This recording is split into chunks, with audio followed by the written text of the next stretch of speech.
ിക്കാതെ മിഥ്യാചാര സൗച്യതേ എന്ന വരിയിലൂടെ പോകുമ്പോൾ ആദ്യത്തെ വരി നഹി കശ്ചിത് ക്ഷണമപി ജാതുത്തിഷ്ഠത്യ കർമ്മകൃത് കാര്യതേ ഹ്യവശകർമ്മ സർവഃ പ്രകൃതിജൈർഗുണൈഹി കർമ്മേന്ദ്രിയാണി സംയമ്യ യ ആസ്തേ മനസാ സ്മരൻ ഇന്ദ്രിയാർത്ഥാൻ വിമൂഢാത്മാ മിഥ്യാചാര സൗച്യതേ. അവനെ ഹിപ്പോക്രൈറ്റ് എന്ന് പറയും. യഹ തു ഇന്ദ്രിയാണി മനസാ നിയമ്യ ആരഭതേ അർജുന കർമ്മേന്ദ്രിയൈ കർമ്മയോഗം അസക്ത സവിശിഷ്യതേ. നിങ്ങൾക്ക് എന്ത് ചെയ്യണമെന്ന് തോന്നുന്നുവോ അത് നിങ്ങൾ ചെയ്യുക. എന്ത് ചെയ്യണം? നിങ്ങളുടെ കർമ്മേന്ദ്രിയങ്ങൾ കൊണ്ട് അത് ചെയ്യുക. മനസ്സ് അതിൽ ബന്ധിതമാകാതെ ചെയ്യുക. മനസ്സ് അതിൽ ബന്ധിതമാകാതെ ചെയ്യുക. ഇതുപോലൊരു സദസ്സിൽ ഒരു എക്സാമ്പിൾ, മറ്റൊരു സദസ്സിൽ ഞാൻ എക്സാമ്പിൾ പറഞ്ഞിട്ടില്ല. ഇതുപോലൊരു സദസ്സിൽ ഒരു എക്സാമ്പിൾ, വേദവ്യാസനോട് അമ്മ പറഞ്ഞു, 3 സ്ത്രീകളില് നീ പുത്രോത്പാദനം നടത്തണം. 3 സ്ത്രീകളില് നിന്റെ ബീജം പകർന്നു കൊടുക്കണം. അങ്ങനെയാണ് ധൃതരാഷ്ട്രരും വിതുരനും പാണ്ഡവും ഉണ്ടായത്. ഡിറ്റാച്ച്ഡ് ആയിട്ടായിരുന്നു വേദവ്യാസൻ ഇന്റർകോഴ്സ് നടത്തിയത്, ഡിസ്കോഴ്സ് നടത്തിയത്. ഏത് കോഴ്സായാലും നിങ്ങൾ എടുത്തോളാം. അപ്പോൾ അവിടെ ഡിറ്റാച്ച്ഡ് ആണ്. ഒരു സെക്ഷുവൽ ആക്ടിവിറ്റി പോലും ഡിറ്റാച്ച്ഡ് ആണ്. ആ സെക്ഷുവൽ എൻജോയ്മെന്റിനായിരുന്നില്ല. ജസ്റ്റ് ആ 3 സ്ത്രീകളില് ഈ രാഷ്ട്രത്തിന് അനന്തരാവകാശി ഉണ്ടാകാൻ പ്രജയെ ഉൽപ്പാദിപ്പിച്ചു. അപ്പൊ ഏത് കർമ്മവും കർമ്മേന്ദ്രിയങ്ങളുടെ ഇൻട്രസ്റ്റ് അനുസരിച്ച് ചെയ്യണമെങ്കിൽ sustainably and permanently beneficial and good ആയിട്ടുള്ളത് ചെയ്യുമ്പോൾ ഇന്ദ്രിയങ്ങൾക്ക് അനുയോജ്യമായത് ചെയ്യുക. മനസ്സിന്റെ സ്ലേവ് ആകണം ഇന്ദ്രിയങ്ങള്. ഇന്ദ്രിയങ്ങളുടെ സ്ലേവ് ആവരുത് മനസ്സ്. ഈ വാക്ക് ഇമ്പോർട്ടന്റാ. The organ should be the slaves of the mind. Mind should not become the slave of the functional organ. അപ്പൊ കർമ്മേന്ദ്രിയം കൊണ്ട് നിങ്ങൾ എന്ത് വേണമെങ്കിലും ചെയ്യുക. ആ എന്ത് ചെയ്യുമ്പോഴും മനസ്സ് അതില് ബന്ധമുണ്ടാവരുത് എന്ന വാക്ക് തെറ്റ്. പലരും പറയുന്നു ബന്ധമുണ്ടാവരുത്. ആ വാക്ക് തെറ്റാ. ബന്ധനമുണ്ടാവരുത്, അതാണ് കറക്റ്റ് വാക്ക്. ഒന്നിലും ടൈഡപ്പ് ആവരുത്, അറ്റാച്ച്ഡ് ആണ്. നമ്മൾ എന്ത് ചെയ്യുമ്പോഴും നമ്മളുടെ മനസ്സ് അറ്റാച്ച്ഡ് ആവാതെ ചെയ്യാൻ പറ്റില്ല. അറ്റാച്ച്ഡ് ആവാതെ ഒന്നും നമുക്ക് ചെയ്യാൻ പറ്റില്ല. അപ്പൊ അറ്റാച്ച്ഡ് ആണ്. എന്ത് പാടില്ല? ടൈയിങ് അപ്പ്, ടൈഡപ്പ് പാടില്ല. ബന്ധമുണ്ട്, ബന്ധനം പാടില്ല. അതാണ് എനിക്ക് അവസാനത്തേത്. അങ്ങനെ ഒന്നില്ല. അതുകൊണ്ട് എന്നും നമ്മൾ നോക്കാനുള്ളത് ഭഗവാൻ ശ്രീകൃഷ്ണൻ പറഞ്ഞത്, യഹ ആരൊന്നാണോ ഇന്ദ്രിയാണി മനസാ നിയമ്യ, ഇന്ദ്രിയങ്ങളെ മനസ്സുകൊണ്ട് കൺട്രോൾ ചെയ്ത്, ഇന്ദ്രിയങ്ങളെ മനസ്സുകൊണ്ട് കൺട്രോൾ ചെയ്ത് ആരഭതേ അർജുന കർമ്മേന്ദ്രിയൈഹി കർമ്മയോഗം, കർമ്മേന്ദ്രിയങ്ങളെ കർമ്മം ചെയ്യാൻ, കർമ്മത്തോട് യോഗം ചെയ്യാൻ അവൻ അനുവാദം കൊടുക്കുമ്പോഴും മനസ്സ് അതിനകത്ത് ബന്ധിതമല്ല. മനസ്സ് ബന്ധിതമാകാതെ ആ കർമ്മം ചെയ്യുമ്പോൾ നിസ്സംഗ കർമ്മം, നിഷ്കാമകർമ്മം, സെൽഫ്ലെസ് കർമ്മം. അവിടെയാണ് സെൽഫ് കർമ്മ, സെൽഫ്ലെസ് കർമ്മ, സെൽഫിഷ് കർമ്മ. 3 വാക്കുകൾ ഞാൻ പറയേണ്ടായി. കർമ്മേന്ദ്രിയങ്ങൾക്ക് അത് ചെയ്യണമെന്ന് തോന്നും. അത് ചെയ്യുമ്പോഴും മനസ്സ് കർമ്മേന്ദ്രിയങ്ങളോട് അറ്റാച്ച്ഡ് അല്ല. ഏതുപോലെ നമ്മൾ മക്കളെ വളർത്തുമ്പോൾ പലരും എന്തിനാ മക്കളെ വളർത്തുന്നത് എന്ന് ചോദിക്കുമ്പോൾ പറയും, അവനെ വലിയവനാക്കണം, നല്ലവനാക്കണം, അത്രേ എനിക്ക് ഉദ്ദേശമുള്ളൂ. ചിലർ പറയും, അവൻ വലുതായിട്ട് ഞാൻ കിടപ്പിലായാൽ എന്നെ അവൻ നോക്കണ്ടേ, എനിക്ക് ആരാ വേറെ ഉള്ളേ, എന്നെ നോക്കാനും എന്നെ ശുശ്രൂഷിക്കാനും എന്നെ പരിചരിക്കാനും അവനില്ലെങ്കിൽ അവൻ ഒരു പെണ്ണിനെ കെട്ടിക്കൊണ്ട് വരണ്ടേ. അപ്പോ മനസ്സിനകത്തുള്ള ഉദ്ദേശം എന്താ? അവര് സുഖമായിട്ട് ജീവിക്കണം എന്നല്ല, ഞാൻ കുത്തുവാള എടുക്കുമ്പോൾ അവരെന്നെ പരിചരിക്കണം. ഈ പ്രതീക്ഷയാ പലർക്കും അബദ്ധത്തിൽ ചെന്നെത്താൻ കാരണമാകുന്നത്. അമ്മായിയമ്മ മരുമകൾ പോരുണ്ടാവുന്നത് എങ്ങനെയാ? മനസ്സ് മുഴുവനും ബന്ധിതമാണ്. മരുമകൾ എനിക്ക് സർവന്റിനെ പോലെ പ്രവർത്തിക്കുന്നവളാവണം. ഈ ബന്ധനമാണ്, ബന്ധമല്ല. മരുമകൾ എന്ന ബന്ധമല്ല പ്രശ്നം ഉണ്ടാക്കുന്നത്.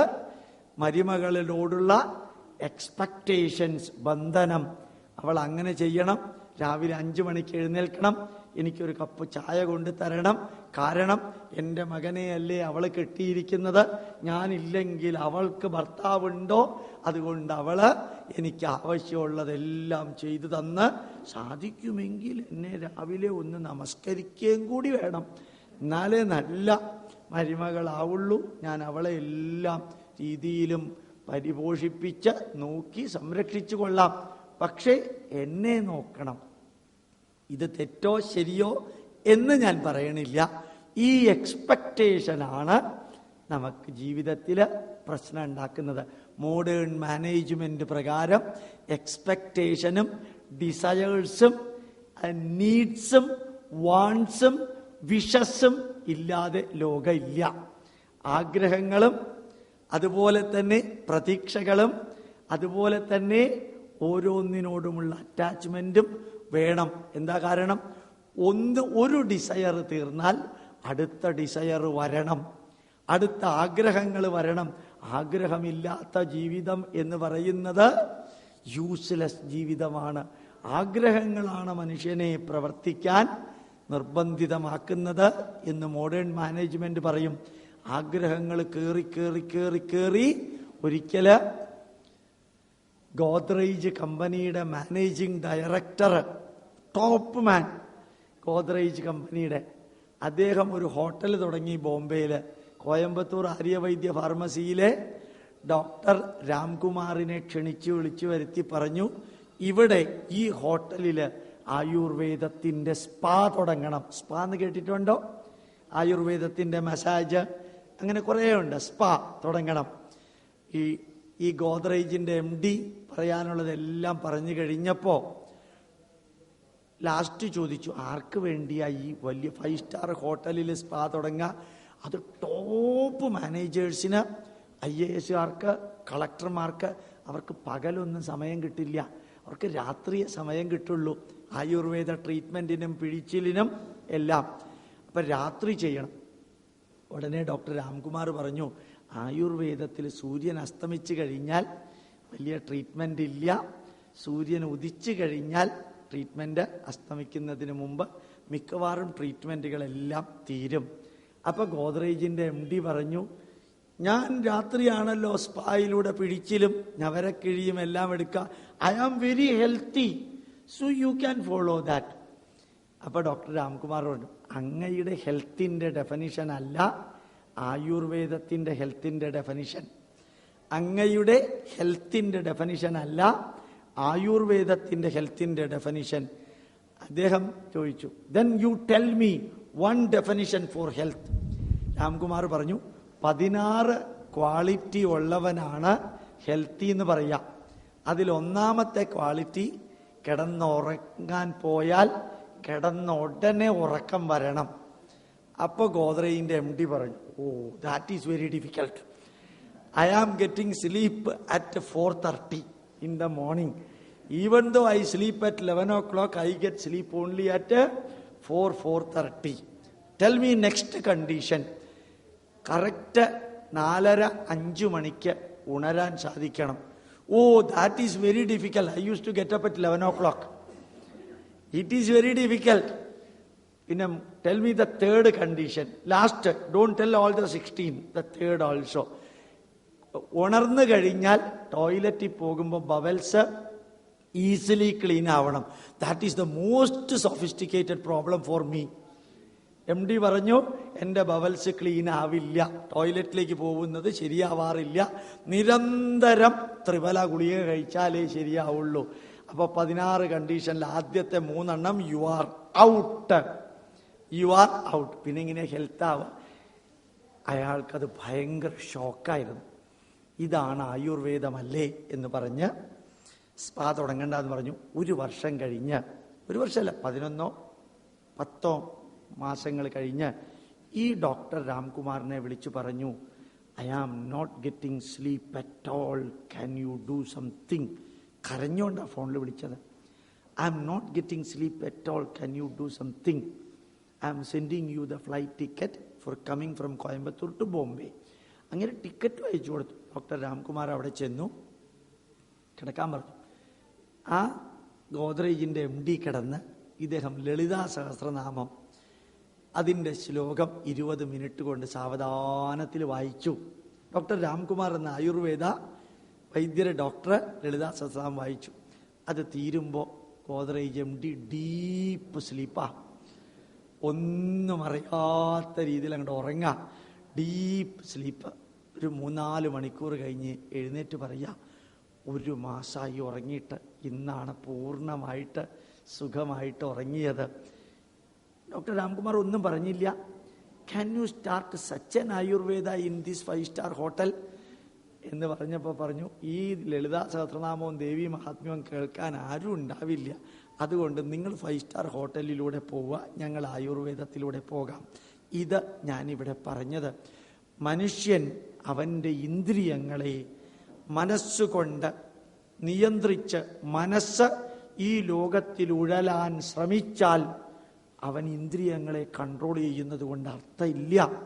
പക്ഷേ ഇന്ദ്രിയങ്ങൾക്ക് ഇന്ദ്രിയങ്ങളുടെ വർക്ക് ചെയ്യുമ്പോഴും മനസ്സിനെ മനസ്സുകൊണ്ട് കൺട്രോൾ ചെയ്യാൻ സാധിച്ച് എലിവേറ്റ് ചെയ്താൽ, രാമകൃഷ്ണ പരമഹംസർക്ക് എന്തെങ്കിലും ഗോഡ്ലി ഡിവൈൻ ക്വാളിറ്റി ഉണ്ടോ എന്ന് പരിശോധിക്കാൻ ഇന്ത്യ ഗവൺമെന്റ് ഒരു കമ്മിറ്റിയെ നിയോഗിച്ചു. രാമകൃഷ്ണ പരമഹംസർക്ക് ഡിവൈൻ ക്വാളിറ്റി ഉണ്ടോ എന്ന് പരിശോധിക്കാൻ ഒരു കമ്മിറ്റിയെ നിയോഗിച്ചു. നടന്നതാ, കഥയല്ല.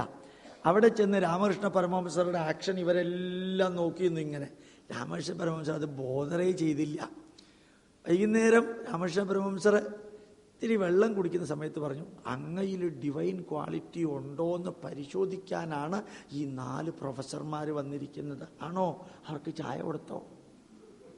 അവർക്ക് ചായ കൊടുത്തോ? അത്രേ ചോദിച്ചുള്ളൂ, വേറെ ഒന്നും ചോദിച്ചൊന്നുമില്ല. അങ്ങേരെ പോലെ തന്നെ ജീവിച്ചു. ഇവർ പരിശോധിച്ചതിൽ അദ്ദേഹം ബോധേഡായിരുന്നില്ല. ഇത് ഏത് രീതിയിൽ വേണമെങ്കിൽ നിങ്ങൾക്കെടുക്കാം. നമ്മൾ നന്മ നിറഞ്ഞ രീതിയിൽ നമ്മൾ തന്നെ ആയിരിക്കാത്തയിടത്തോളം കാലം TV കണ്ടാലും മൊബൈൽ കണ്ടാലും അല്ലെങ്കിൽ റിയാലിറ്റി ഷോ കണ്ടാലും പോഗോ ചാനൽ കണ്ടാലും അതല്ലെങ്കിൽ ഇന്റർനെറ്റ് കണ്ടാലും ഇതൊക്കെ നമ്മൾ തകർന്നു പോകുമെന്ന് ധരിക്കുന്നത് അബദ്ധം.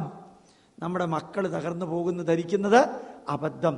അവരെ നമ്മൾ നന്മ ചെയ്ത് ഇതാണ് നന്മ നിറഞ്ഞ വഴി എന്ന് പറഞ്ഞു കൊടുക്കാൻ നമുക്ക് സാധിക്കുമ്പോഴാണ് അവർ നന്മ നിറഞ്ഞ വഴിയിലൂടെ പോകുന്നത്.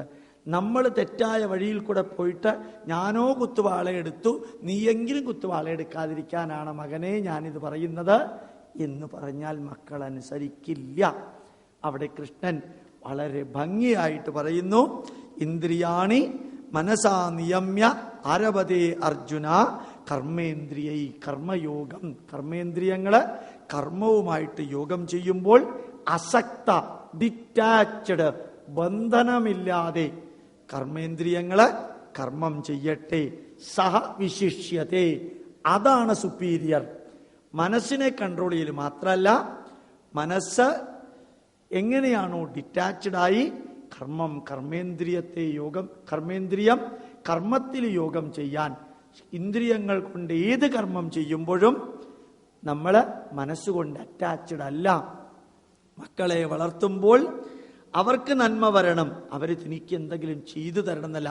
ഒരാൾക്ക് എന്തെങ്കിലും കൊടുക്കുമ്പോൾ അതിൽ നിന്ന് തിരിച്ചെനിക്ക് എന്തെങ്കിലും കിട്ടണം. അതേപോലെ ത്യാഗേനൈകേ അമൃതത്വമാനശു, കൈവല്യോപനിഷത്തിലൊരു വരിയുണ്ട്, ത്യജിക്ക. പ്രൊഫസർ വിഷ്ണുനാരായണ നമ്പൂതിരി ഒരു വരി പറയാറുണ്ട്, മാർക്സും ഏംഗൽസും ലോകത്തിലെ ലൈബ്രറികളിലെല്ലാം അവർ പരിശോധിച്ചു അത്രേ, മാർക്സും ഏംഗൽസും. അവസാനം അവർക്ക് ഒന്ന് മനസ്സിലായി, ലോകത്തിൽ 2 വിഭാഗം ജനങ്ങളെ ഉള്ളൂ. ആരാണ്? ഹാവ്സും ഹാവ് നോട്ട്സും. കേട്ടിട്ടുണ്ടാവും നിങ്ങൾ, ഉള്ളവര് ഇല്ലാത്തവര്, 2 വിഭാഗം ജനങ്ങളെ ഉള്ളൂ. ഇവര് തമ്മിലുള്ള കോൺഫ്ലിക്റ്റ് ആണ് ലോകത്തിൽ എന്നുമുള്ളത്. വിഷ്ണുനാരായണ നമ്പൂതിരി പറയാണ്, ഈ മാർക്സും ഏംഗൽസും ഒന്ന് ഇന്ത്യയിലേക്ക് കൂടി വന്നിരുന്നു എങ്കിൽ വേറൊരു വിഭാഗത്തിനെ കൂടി അവർക്ക് കാണാമായിരുന്നു എന്ന്. ഏതാത്? ഇന്ത്യയിലുള്ളവരുണ്ട്, ഇന്ത്യയിൽ ഇല്ലാത്തവരുമുണ്ട്. മൂന്നാമത്തെ ഒരു വിഭാഗം ഏതാണ്? ഉണ്ടായിട്ട് വേണ്ടാത്തവര്, അല്ലെങ്കിൽ ഉണ്ടായിട്ട് വേണ്ടെന്ന് വെച്ചവര്. രണ്ട് വാക്കായാലും ശരിയാ. ഉണ്ടായിട്ട് വേണ്ടാത്തവര്, ഉണ്ട് അതൊന്നും വേണ്ട എന്ന് വെച്ചവര് ഇന്ത്യയിലുണ്ട്. ഇതാണ് ഭാരതീയ ഋഷിവര്യന്മാര്. നിങ്ങളിപ്പോഴും ഹരിദ്വാറിലും ഋഷികേശിലും നല്ല ആശ്രമങ്ങളിൽ പോയാൽ, ഞാൻ ഋഷികേശിൽ പോകുമ്പോൾ 4-5 പ്രാവശ്യം പോയി. പരമാർത്ഥ നികേതനിലാണ് താമസിക്കാം, അല്ലെങ്കിൽ ശിവാനന്ദ യോഗാശ്രമത്തിൽ. അവിടെയുള്ള സന്യാസിമാരെ കണ്ടാൽ മൊത്തം തൂക്കി വിറ്റാൽ 17 രൂപയെ കിട്ടുള്ളൂ. അത്രയേ ഉള്ളൂ ഒരു ഓർഡിനറി ഡ്രസ്സ്. പിന്നെ പുറത്തു വന്ന് നോക്കിയാൽ കാണാം, ഈ ആശ്രമം ഇവിടുന്ന് അവിടം വരെയുണ്ട്. 2.5 കിലോമീറ്റർ ഈ ആശ്രമത്തിന്റെ ബിൽഡിംഗ് ഉണ്ട്. ഇവിടെ 1.5 കിലോമീറ്ററും ഉണ്ട്. ഇത്രയും അവരുടെ പ്രോപ്പർട്ടി ആണെങ്കിലും ഒരു ഓർഡിനറിയും ഉണ്ട്. ചിലപ്പോൾ ഷർട്ട് ഉണ്ടാവും, ചിലപ്പോൾ അതും ഉണ്ടാവില്ല. ചിലപ്പോൾ 2ാം മുണ്ടായിരിക്കും അവർക്ക് ഉണ്ടാവുക. ഉണ്ടായിട്ട് വേണ്ടാന്ന് വെച്ചവര്, ഇങ്ങനെ ഉണ്ടായിട്ട് വേണ്ടാന്ന് വെക്കുന്നവരാ ഭാരതീയ സംസ്കൃതിയുടെ ആധാരശിലകള്. ടൊറന്റോയിൽ ഞാൻ താമസിക്കുമ്പോൾ മാതാ അമൃതാനന്ദമയി അവിടെ വന്നു. അവിടെ 18 നില കെട്ടിടം ഒരുമിച്ച് അവര് 5 ദിവസത്തിന് ബുക്ക് ചെയ്തു. ടൊറന്റോയിൽ 5 ദിവസം ബുക്ക് ചെയ്തപ്പോൾ ഹോട്ടലുകാരൻ ചോദിച്ചു, 18 നില കെട്ടിടം ഈ സ്ത്രീക്ക് എന്തിനാ 5 ദിവസം?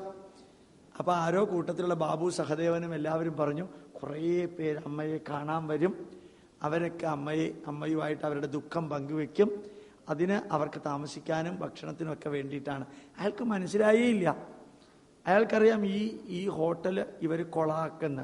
അതുകൊണ്ട് അവർ വലിയൊരു എമൗണ്ട് ചെക്ക് നേരത്തെ തന്നെ മേടിച്ചു. ഞാനവിടെ ഉണ്ടായിരുന്നു, അതുകൊണ്ടാണ് ഉറപ്പിച്ചു പറയുന്നത്. ആ ചെക്ക് മേടിച്ച് അയാൾ 1ാമത്തെ ദിവസം 500 പേര് അമ്മയെ കാണാൻ വന്നു. 2ാമത്തെ ദിവസം 3000-ഓളം പേര് വന്നു. 4ാമത്തെ 5ാമത്തെ ദിവസമായപ്പോൾ 10-20,000 പേരായി. ഇയാൾക്ക് ആകെ അത്ഭുതം. ഇവിടെ പബ്ലിസിറ്റിയും വേറൊന്നും വലുതായിട്ടില്ല. ഈ 10-15,000 പേര് വന്നു. ഇയാൾ ഇടയ്ക്ക് കയറി. ഈ ഹോട്ടലിന്റെ ഉടമസ്ഥനും ഭാര്യയും 2 മക്കളും ആ ക്യൂവിന്റെ ഇടയ്ക്ക് കയറി അമ്മയുടെ അടുത്തേക്ക് പോകാൻ നിന്നു. അമ്മയുടെ അടുത്തെത്തിയതും അയാൾ പൊട്ടിക്കരയാൻ തുടങ്ങി. പൊട്ടിക്കരഞ്ഞിട്ട് I don't know what to tell, എന്താ ചെയ്യേണ്ടതെന്ന് എനിക്കറിഞ്ഞൂടാ. ഈ ചെക്ക് മേടിച്ചത് കൈ കൊടുത്ത് I don't want this cheque എന്നും പറഞ്ഞ് പോക്കറ്റിൽ നിന്ന് വേറൊരു ചെക്ക് എടുത്ത് you write and take any amount എന്നും പറഞ്ഞ് മുമ്പിൽ വെച്ച് അയാൾ കരഞ്ഞോണ്ട് പോയി. ഈ ഒരു കാഴ്ച, ഒന്ന് ഉണ്ടായിട്ട് വേണ്ടാത്തവരുടെ മുമ്പിലാണ് ഭാരതീയര് പലതും സമർപ്പിച്ചിരുന്നത്. ഉണ്ടായിട്ടുള്ളവരുടെ മുമ്പിലല്ല, ഉണ്ടായിട്ട് വേണ്ടാത്തവരുടെ മുമ്പില്. അതുകൊണ്ടാ സായിബാബയ്ക്ക് കൃഷ്ണാനദിയിൽ നിന്ന് വെള്ളം നേരെ ചെന്നൈ വരെ കൊണ്ടുവരാൻ $125 കോടി പ്രോജക്റ്റ് ഈ UNOയ്ക്ക് പോലും പറ്റാത്തത്, ഗവൺമെന്റ് ഓഫ് ഇന്ത്യക്ക് പറ്റാത്തത്, ഉണ്ടായിട്ട് വേണ്ടാത്തവരുടെ മുമ്പിൽ കൊണ്ടുപോയിട്ട് പലരും സമർപ്പിച്ച പൈസയാണ് ഇതിന് ഉപയോഗിച്ചത്. ചിലപ്പോൾ ചിലരെന്നോട് ചോദിക്കാറുണ്ട്, അമൃതാനന്ദമയിക്കും സായിബാബയ്ക്കും ഒക്കെ ധാരാളം പൈസ പുറത്തുനിന്ന് കിട്ടണില്ലേ, സാർ അതെങ്ങനെയാ ന്യായീകരിക്കുക? ഞാൻ പറയാറുണ്ട്, അവരവന് ആവശ്യമുള്ള നോട്ടടിക്കാൻ ഗവൺമെന്റ് ഓഫ് ഇന്ത്യ പെർമിഷൻ കൊടുക്കുന്നത് വരെ മറ്റുള്ളവരുടെ അടുത്ത് നിന്ന് മേടിച്ച് ഇല്ലാത്തവർക്ക് കൊടുക്കാനല്ലേ പറ്റുള്ളൂ. അവനവന് ആവശ്യമുള്ള നോട്ടടിച്ചോളാനുള്ള പെർമിഷൻ കിട്ടിയാൽ പിന്നെ ഇത് വേണ്ട. അത്രയും കാലം ഉള്ളവരുടെ അടുത്ത് നിന്ന് മേടിച്ചില്ലാത്തവർക്ക് കൊടുക്കാനേ മദർ തെരേസയ്ക്കും പറ്റുള്ളൂ, അമൃതാനന്ദമയിക്കും പറ്റുള്ളൂ, രവിശങ്കറിനും പറ്റുള്ളൂ, ഈ ലോകത്തിൽ ആർക്കും അതേ പറ്റുള്ളൂ. ഫാദർ ജോൺസൺ, അമേരിക്കക്കാരൻ, ഇന്ത്യയിൽ വന്ന് 10 വർഷം മതപരിവർത്തനം നടത്തി സോണിയാഗാന്ധിയുടെ കയ്യിൽ നിന്ന് അവാർഡ് വാങ്ങിച്ച് ഈ ജോൺസൺ തിരിച്ചു പോയപ്പോൾ അയാളോട് പത്രക്കാർ ചോദിച്ചു, എത്ര രൂപയാണ് നിങ്ങൾക്ക് ഫോറിനിൽ നിന്ന് വരുന്നത്? 69,000 കോടി രൂപ ഒരു വർഷം വരുന്നുണ്ട് കൺവെർഷൻ ആക്ടിവിറ്റിക്ക്. ഉള്ളവർ കൊടുക്കുന്നതാ ഇന്ത്യയിൽ കൺവെർഷൻ ഉപയോഗിക്കുന്നത്. അതെന്താ ചോദിക്കാത്തതെന്നും കൂടി ഞാൻ കൂട്ടത്തിൽ ചോദിച്ചു. അപ്പൊ യഥാർത്ഥത്തില് നമ്മൾ എന്നും ഭാരതത്തില് ഉണ്ടായിട്ട് വേണ്ടാത്തവന്റെ മുമ്പില് സമർപ്പിക്കുക, ഇത് നമ്മൾ ചെയ്തിരുന്നു. ഇതാണ് സന്യാസിമാർക്ക് ഭിക്ഷ കൊടുക്കുക. ചാതുർമാസ്യം എന്ന് പറഞ്ഞാൽ തന്നെ എന്താ? 8 മാസം ഈ സാമൂഹിക പ്രവർത്തനം ചെയ്യാനുള്ള ഭിക്ഷ സ്വീകരിക്കാനുള്ളതാണ് ചാതുർമാസ്യം. അത് തപസ്സായിട്ട് ഉപാസനയായിട്ട്, പൂജയായിട്ട്, ഒരു ക്ഷേത്രത്തിൽ ആരാധനയായിട്ട് ഇരിക്കുമ്പോൾ പലരും വന്ന് അവരുടെ മുമ്പിൽ സമർപ്പിക്കും. അതുപയോഗിച്ചാണ് സോഷ്യൽ വർക്ക് നമ്മൾ ചെയ്തിരുന്നത്. അതുകൊണ്ട് മനസ്സിനെ ഇതിനോട് അറ്റാച്ച്ഡ് ആകാതെ, ഇതിനെ ടൈഡപ്പ് ആകാതെ, അറ്റാച്ച്ഡ് അല്ല, ബന്ധിതമാകാതെ മനസ്സിനെ മാറ്റി നിർത്തി കർമ്മങ്ങൾ ചെയ്തുകൊണ്ടേയിരിക്കുക. അത് സാധിച്ചൊരു വ്യക്തിയുണ്ട്, ഡോക്ടർ APJ അബ്ദുൽ കലാം. അദ്ദേഹത്തിന് അത് സാധിച്ചിട്ടുണ്ട്. എനിക്ക് നല്ലോണം അറിയാം. ഞാൻ അദ്ദേഹത്തിന്റെ കൂട്ടത്തിൽ ഒരു 6-7 മണിക്കൂർ ശങ്കര ഐ ക്ലിനിക്ക് കോയമ്പത്തൂർ ഇരിക്കാൻ സാധിച്ചു. എന്ത് രസമായിട്ട് അദ്ദേഹത്തിന്റെ വാക്കുകൾ വരിക, എന്ത് രസമായിട്ട് ആ വാക്കുകളും പ്രവൃത്തികളും വരിക. You think only about what you have given to India, don't worry too much about what India has given to you. Kennedy അമേരിക്കക്കാരോട് പറഞ്ഞത്. എല്ലാ സ്കൂളിലും കോളേജിലും പോകുമ്പോൾ അബ്ദുൽ കലാം വിദ്യാർത്ഥികളോട് പറയും, നിങ്ങൾ അങ്ങോട്ട് കൊടുത്തതിനെ കുറിച്ച് ചിന്തിക്കുക, നിങ്ങൾ എന്തെല്ലാം നേടണം എന്നുള്ളത് പിന്നീടാവട്ടെ.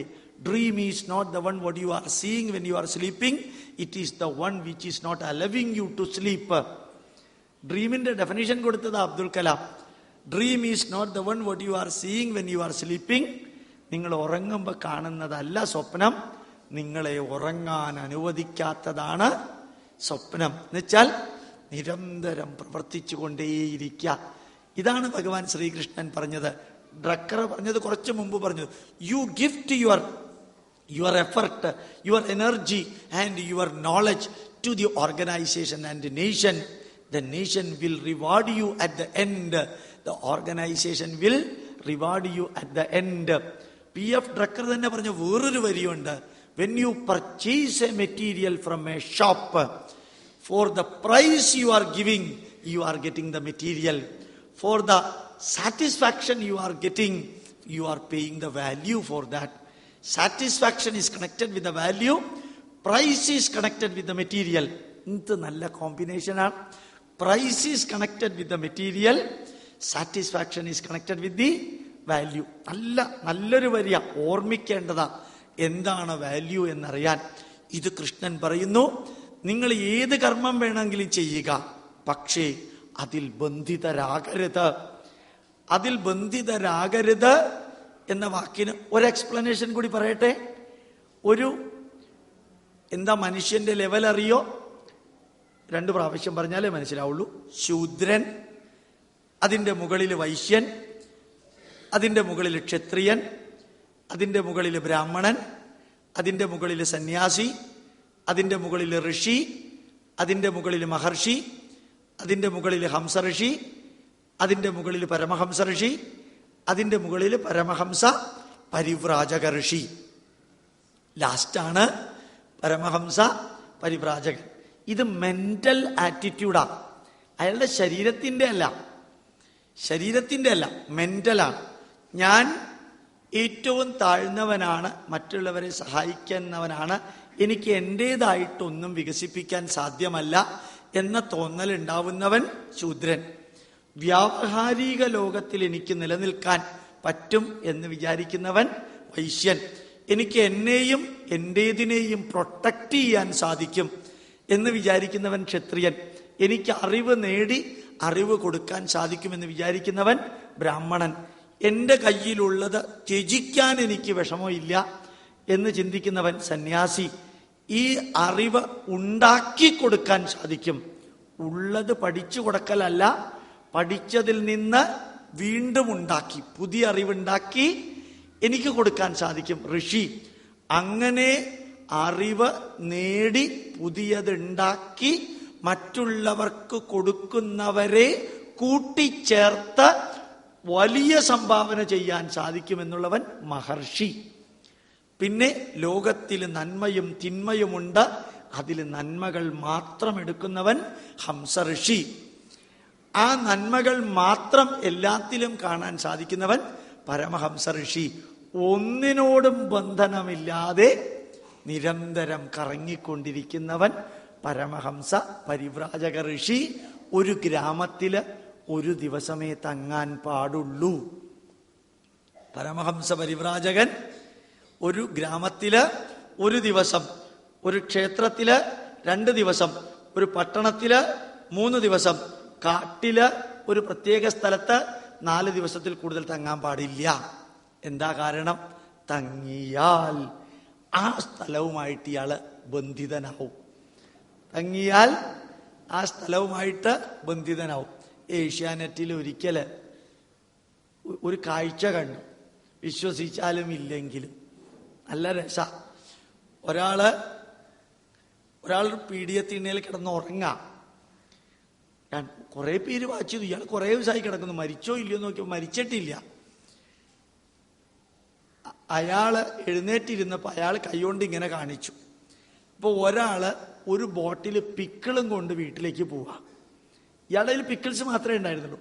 ഇയാൾ ഈ പിക്കിൾസ് എടുത്ത് ഈ ബഗർ ഇയാൾക്ക് കൊടുത്തു. അയാൾ ആ പിക്കിള് മുഴുവനും തിന്നു.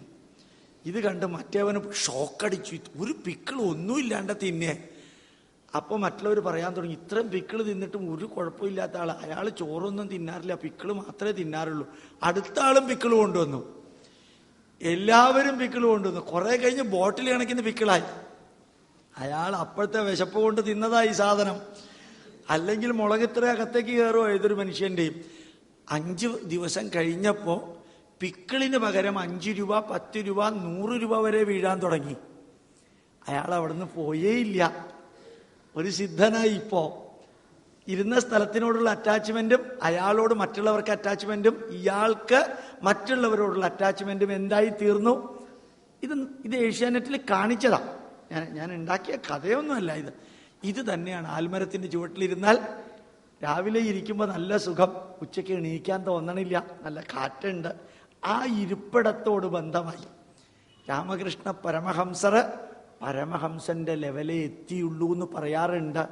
പരമഹംസ പരിവ്രാജകന്റെ ലെവലെത്തിയില്ല. അത് പറയും ചിലർ എന്നോട് ദേഷ്യപ്പെടാറുണ്ട്. പക്ഷെ വിവേകാനന്ദൻ പരമഹംസ പരിവ്രാജകന്റെ ലെവലിൽ എത്തി. എന്തായിരുന്നു കാരണം അറിയോ? വിവേകാനന്ദൻ ഒരു സ്ഥലത്തും 1-2 ദിവസത്തിൽ കൂടുതൽ തങ്ങിയിട്ടില്ല. അങ്ങേരിങ്ങനെ കറങ്ങിക്കൊണ്ടേയിരുന്നു. രാമകൃഷ്ണ പരമഹംസർ ദക്ഷിണേശ്വരത്ത് തന്നെ നിലനിന്നിരുന്നു. അവിടെ നിന്ന് പുറത്തേക്ക് കാര്യമായിട്ട് പോയിട്ടില്ല. ഇത് ഞാനിപ്പോൾ പറഞ്ഞത് രാമകൃഷ്ണ പരമഹംസരെ കമ്പയർ ചെയ്യാനല്ല, വിവേകാനന്ദനെയും കമ്പയർ ചെയ്യാനല്ല.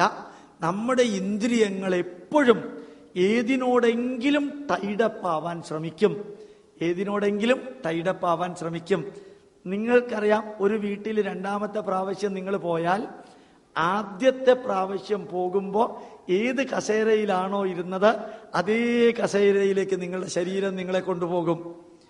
ആദ്യത്തെ പ്രാവശ്യം ആ വീട്ടിൽ ചെല്ലുമ്പോൾ ഡൈനിങ് ടേബിളിൽ ഏത് വശത്തുള്ള കസേരയിൽ ഇരുന്നാണോ ഊണ് കഴിച്ചത്, അടുത്ത പ്രാവശ്യം അവിടെ പോകുമ്പോൾ ആ കസേരയിൽ ഇരിക്കണമെന്നൊരു ഡ്രാഗിങ് ഓഫ് ദ മൈൻഡ് ഉണ്ടാവും.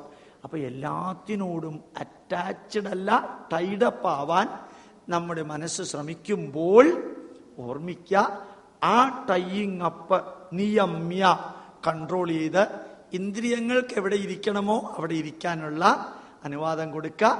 മനസ്സ് ആ ഇരിപ്പിടത്തില് ബന്ധിതമാകാതിരിക്കാൻ ശ്രമിക്കുമ്പോഴാണ് അർജുന അയാൾ യഥാർത്ഥത്തില് കർമ്മയോഗി ആയി മാറുന്നത്. 7ാമത്തെ ശ്ലോകം കഴിഞ്ഞു.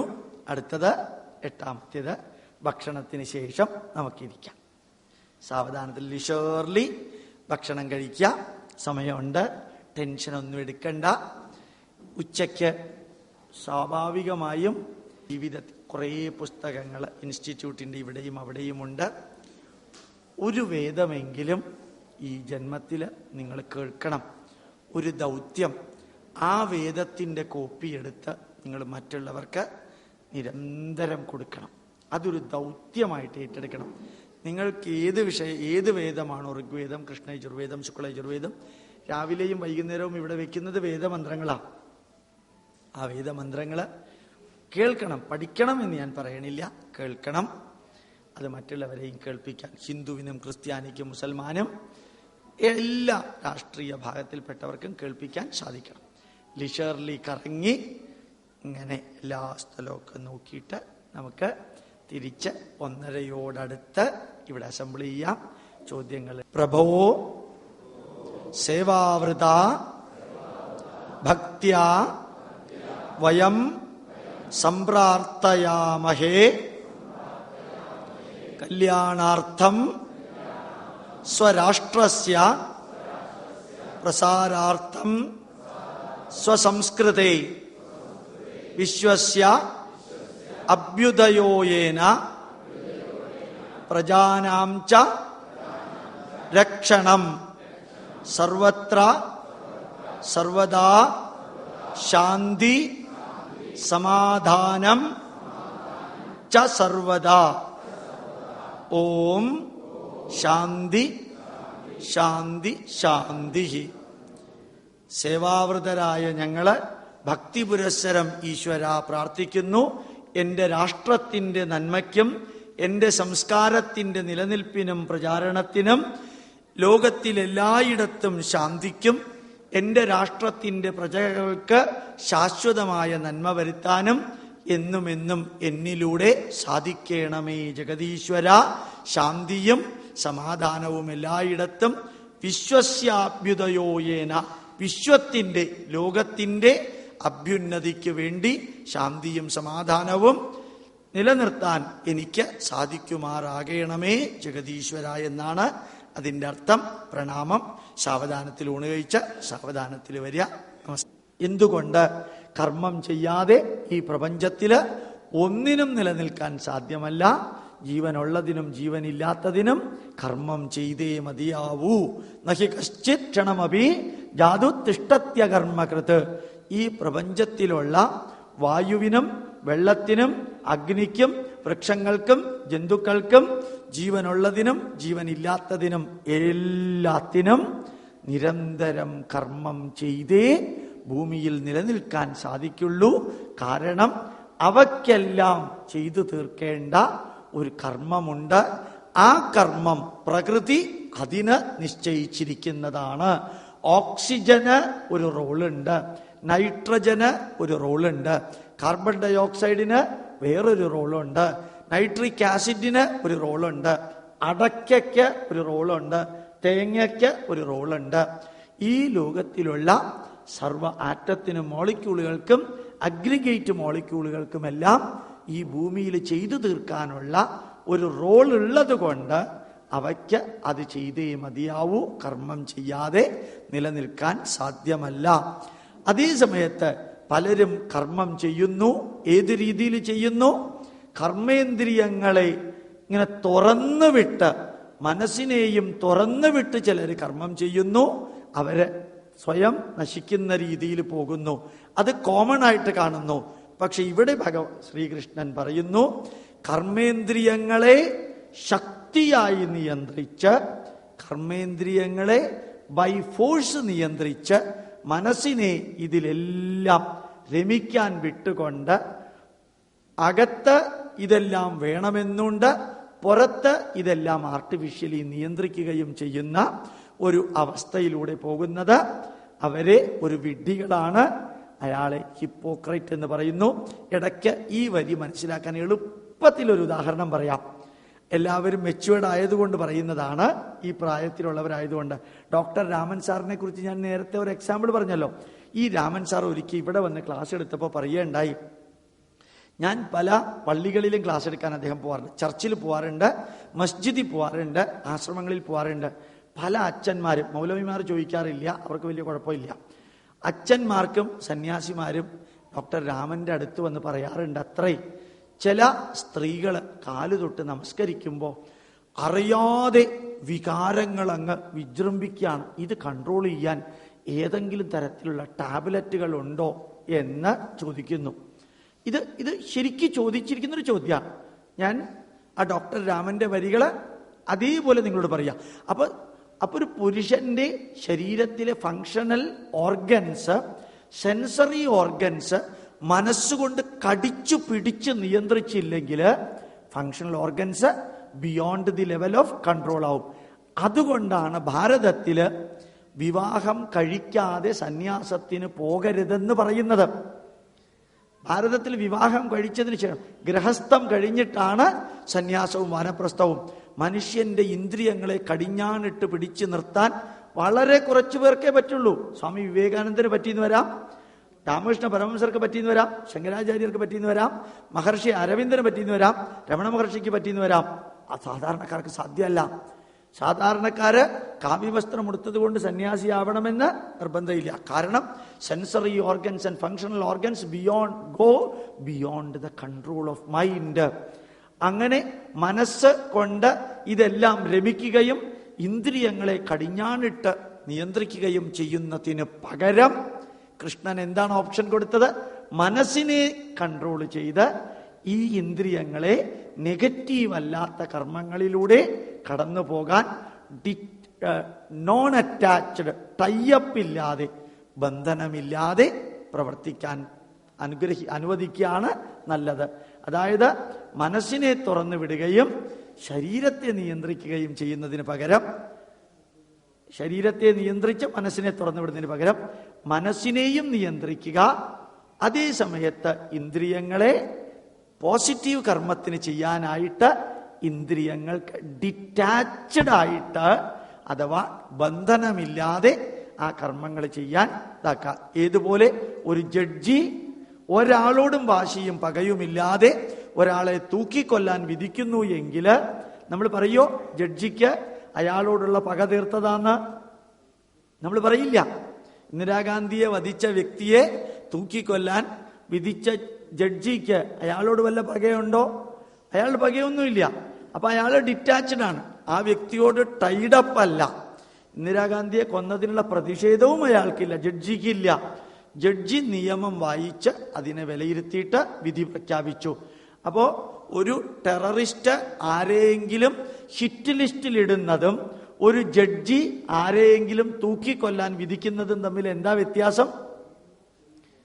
ഒരു ടെററിസ്റ്റ് ആരെയെങ്കിലും ഹിറ്റ് ലിസ്റ്റിലിട്ട് കൊല്ലാൻ വേണ്ടി തീരുമാനിക്കുന്നതും ഒരു ജഡ്ജി ഒരാളെ തൂക്കിക്കൊല്ലാൻ വിധിക്കുന്നതും തമ്മിൽ എന്താ വ്യത്യാസം? ടെററിസ്റ്റിന് അയാളെ കൊല്ലല് ജീവിതത്തിന്റെ മാർഗവും ലക്ഷ്യവുമാണ്. ഈ ജഡ്ജിക്ക് ഇതൊന്നുമല്ല.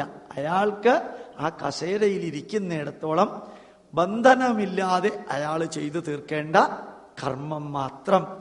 ഒരിക്കലും ഒരു ജഡ്ജി ആരെങ്കിലും തൂക്കിക്കൊല്ലാൻ വിധിച്ചാൽ അയാളെ കൊന്ന കേസിൽ ജഡ്ജി അറസ്റ്റ് ചെയ്യോ? ഇല്ല. കാരണം എന്താ? അദ്ദേഹം ചെയ്തതും ഒരാളെ കൊല്ലാൻ ഓർഡർ ചെയ്യാണ്, ടെററിസ്റ്റ് പറഞ്ഞതും ഒരാളെ കൊല്ലാൻ ഓർഡർ ഇട്ടതാണ്. രണ്ടും തമ്മിലുള്ള വ്യത്യാസം നിങ്ങൾക്ക് മനസ്സിലാക്കാൻ സാധിച്ചു. ഇതാണ് വളരെ കറക്റ്റായിട്ട് ചേർക്കാനുള്ള എക്സ്പ്ലനേഷൻ. നിയതം കുരു കർമ്മത്വം കർമ്മ ജായോഹി അകർമ്മണ. നിന്നെ ഏൽപ്പിച്ചിരിക്കുന്ന ജോലി നീ ചെയ്യുക. നിയതം കുരു കർമ്മത്വം. ഒരമ്മയ്ക്ക് മക്കളെ നല്ല രീതിയിൽ വളർത്തുക. നിയതം കർമ്മം അതാണ്. ഒരച്ഛന് മക്കളിൽ നന്മയുണ്ടാക്കാൻ സാധിക്കാം. അധ്യാപകന് വിദ്യാർത്ഥികളെ നല്ല രീതിയിൽ പഠിപ്പിക്കുക. അതാണ് നിയതം കർമ്മം. നിയതം കുരു കർമ്മത്വം. ഒരു കളക്ടർക്ക് ഉള്ള ഒരു കർമ്മമുണ്ട്, തഹസിൽദാർക്ക് ഉള്ളൊരു കർമ്മമുണ്ട്, അതേപോലെ സെക്രട്ടറിക്ക് ഒരു കർമ്മമുണ്ട്. അവര് ആ കർമ്മം ചെയ്യുന്നതാണ് ഒരു കർമ്മവും ചെയ്യാതിരിക്കുന്നതിനേക്കാൾ ഉത്തമം. അപ്പൊ ശരിക്കും നമ്മുടെ ജീവിതത്തിൽ ഏറ്റവും ഇമ്പോർട്ടൻ്റ് ആയിട്ട് മനസ്സിലാക്കേണ്ടത്, ഞാൻ എന്തിനെൻ്റെ മക്കളെ വളർത്തുന്നു എന്ന ചോദ്യത്തിന് ഉത്തരം, അവർക്ക് ശരീരം നിങ്ങളാണ് കൊടുത്തതെങ്കിൽ ഒന്നുകിൽ അവർ മരിക്കുന്നവരെ അല്ലെങ്കിൽ നിങ്ങൾ മരിക്കുന്നത് വരെ അവർക്ക് സംരക്ഷണം കൊടുക്കേണ്ടത് നിങ്ങളുടെ ഉത്തരവാദിത്വം. കാരണം അവര് പറഞ്ഞിട്ടല്ല നമ്മൾ അവർക്ക് ജന്മം നൽകിയത്, നമ്മുടെ മക്കൾ പറഞ്ഞിട്ടല്ല നമ്മൾ നമ്മുടെ മക്കൾക്ക് ജന്മം നൽകിയത്. അതുകൊണ്ട് അവരെ സംരക്ഷിക്കല് പ്രകൃതി നമ്മളെ ഏൽപ്പിച്ചിരിക്കുന്ന കർമ്മമാണ്. നിയതം കുരു കർമ്മത്വം കർമ്മ ജ്യായോഹി അകർമ്മണ. ഒരു കർമ്മവും ചെയ്യാതെ സന്യാസത്തിന് പോകുന്നു എന്ന് പറയുന്നതിനേക്കാൾ നല്ലത് നമ്മൾ ഏറ്റെടുത്ത കർമ്മം, നമ്മൾ ചെയ്യേണ്ട കർമ്മം, നമ്മളിൽ പ്രകൃതി ഏൽപ്പിച്ചിരിക്കുന്ന കർമ്മം, അതെല്ലാം ചെയ്യാനായിട്ട് ശ്രമിക്കുക. ശരീരയാത്രാപിചതേ ന പ്രസിദ്ധ്യേത അകർമ്മണ പ്രസിദ്ധ്യേത കർമ്മണ. അറിയണം അർജുന, നീയ് നിന്റെ ശരീരം പോലും, ശരീരയാത്ര, ശരീരത്തിലെ ഓരോ അണുവും ചലിക്കുന്നത് പോലും കർമ്മത്തിന്റെ അടിസ്ഥാനത്തിലാണ്. ഒരു പേര് ഓർമ്മിക്കാൻ സാധിക്കെങ്കിൽ ഓർമ്മിക്കാം, ഗുന്ദർ. ഗുന്തർ എന്നൊരു പേര്. ഗുന്തർ എന്ന 1999 നോബൽ സമ്മാനം കിട്ടിയ ഒരു വ്യക്തിയാണ്. ആ നോബൽ സമ്മാനം അദ്ദേഹത്തിന് കിട്ടിയത് ഈ ഭഗവത്ഗീതയുടെ വരിയിൽ ബയോകെമിസ്ട്രിയിലാണ് നോബൽ സമ്മാനം കിട്ടിയത്. എന്തായിരുന്നു? ഈ ശരീരത്തിലെ ഓരോ മോളിക്യൂളുകൾക്കും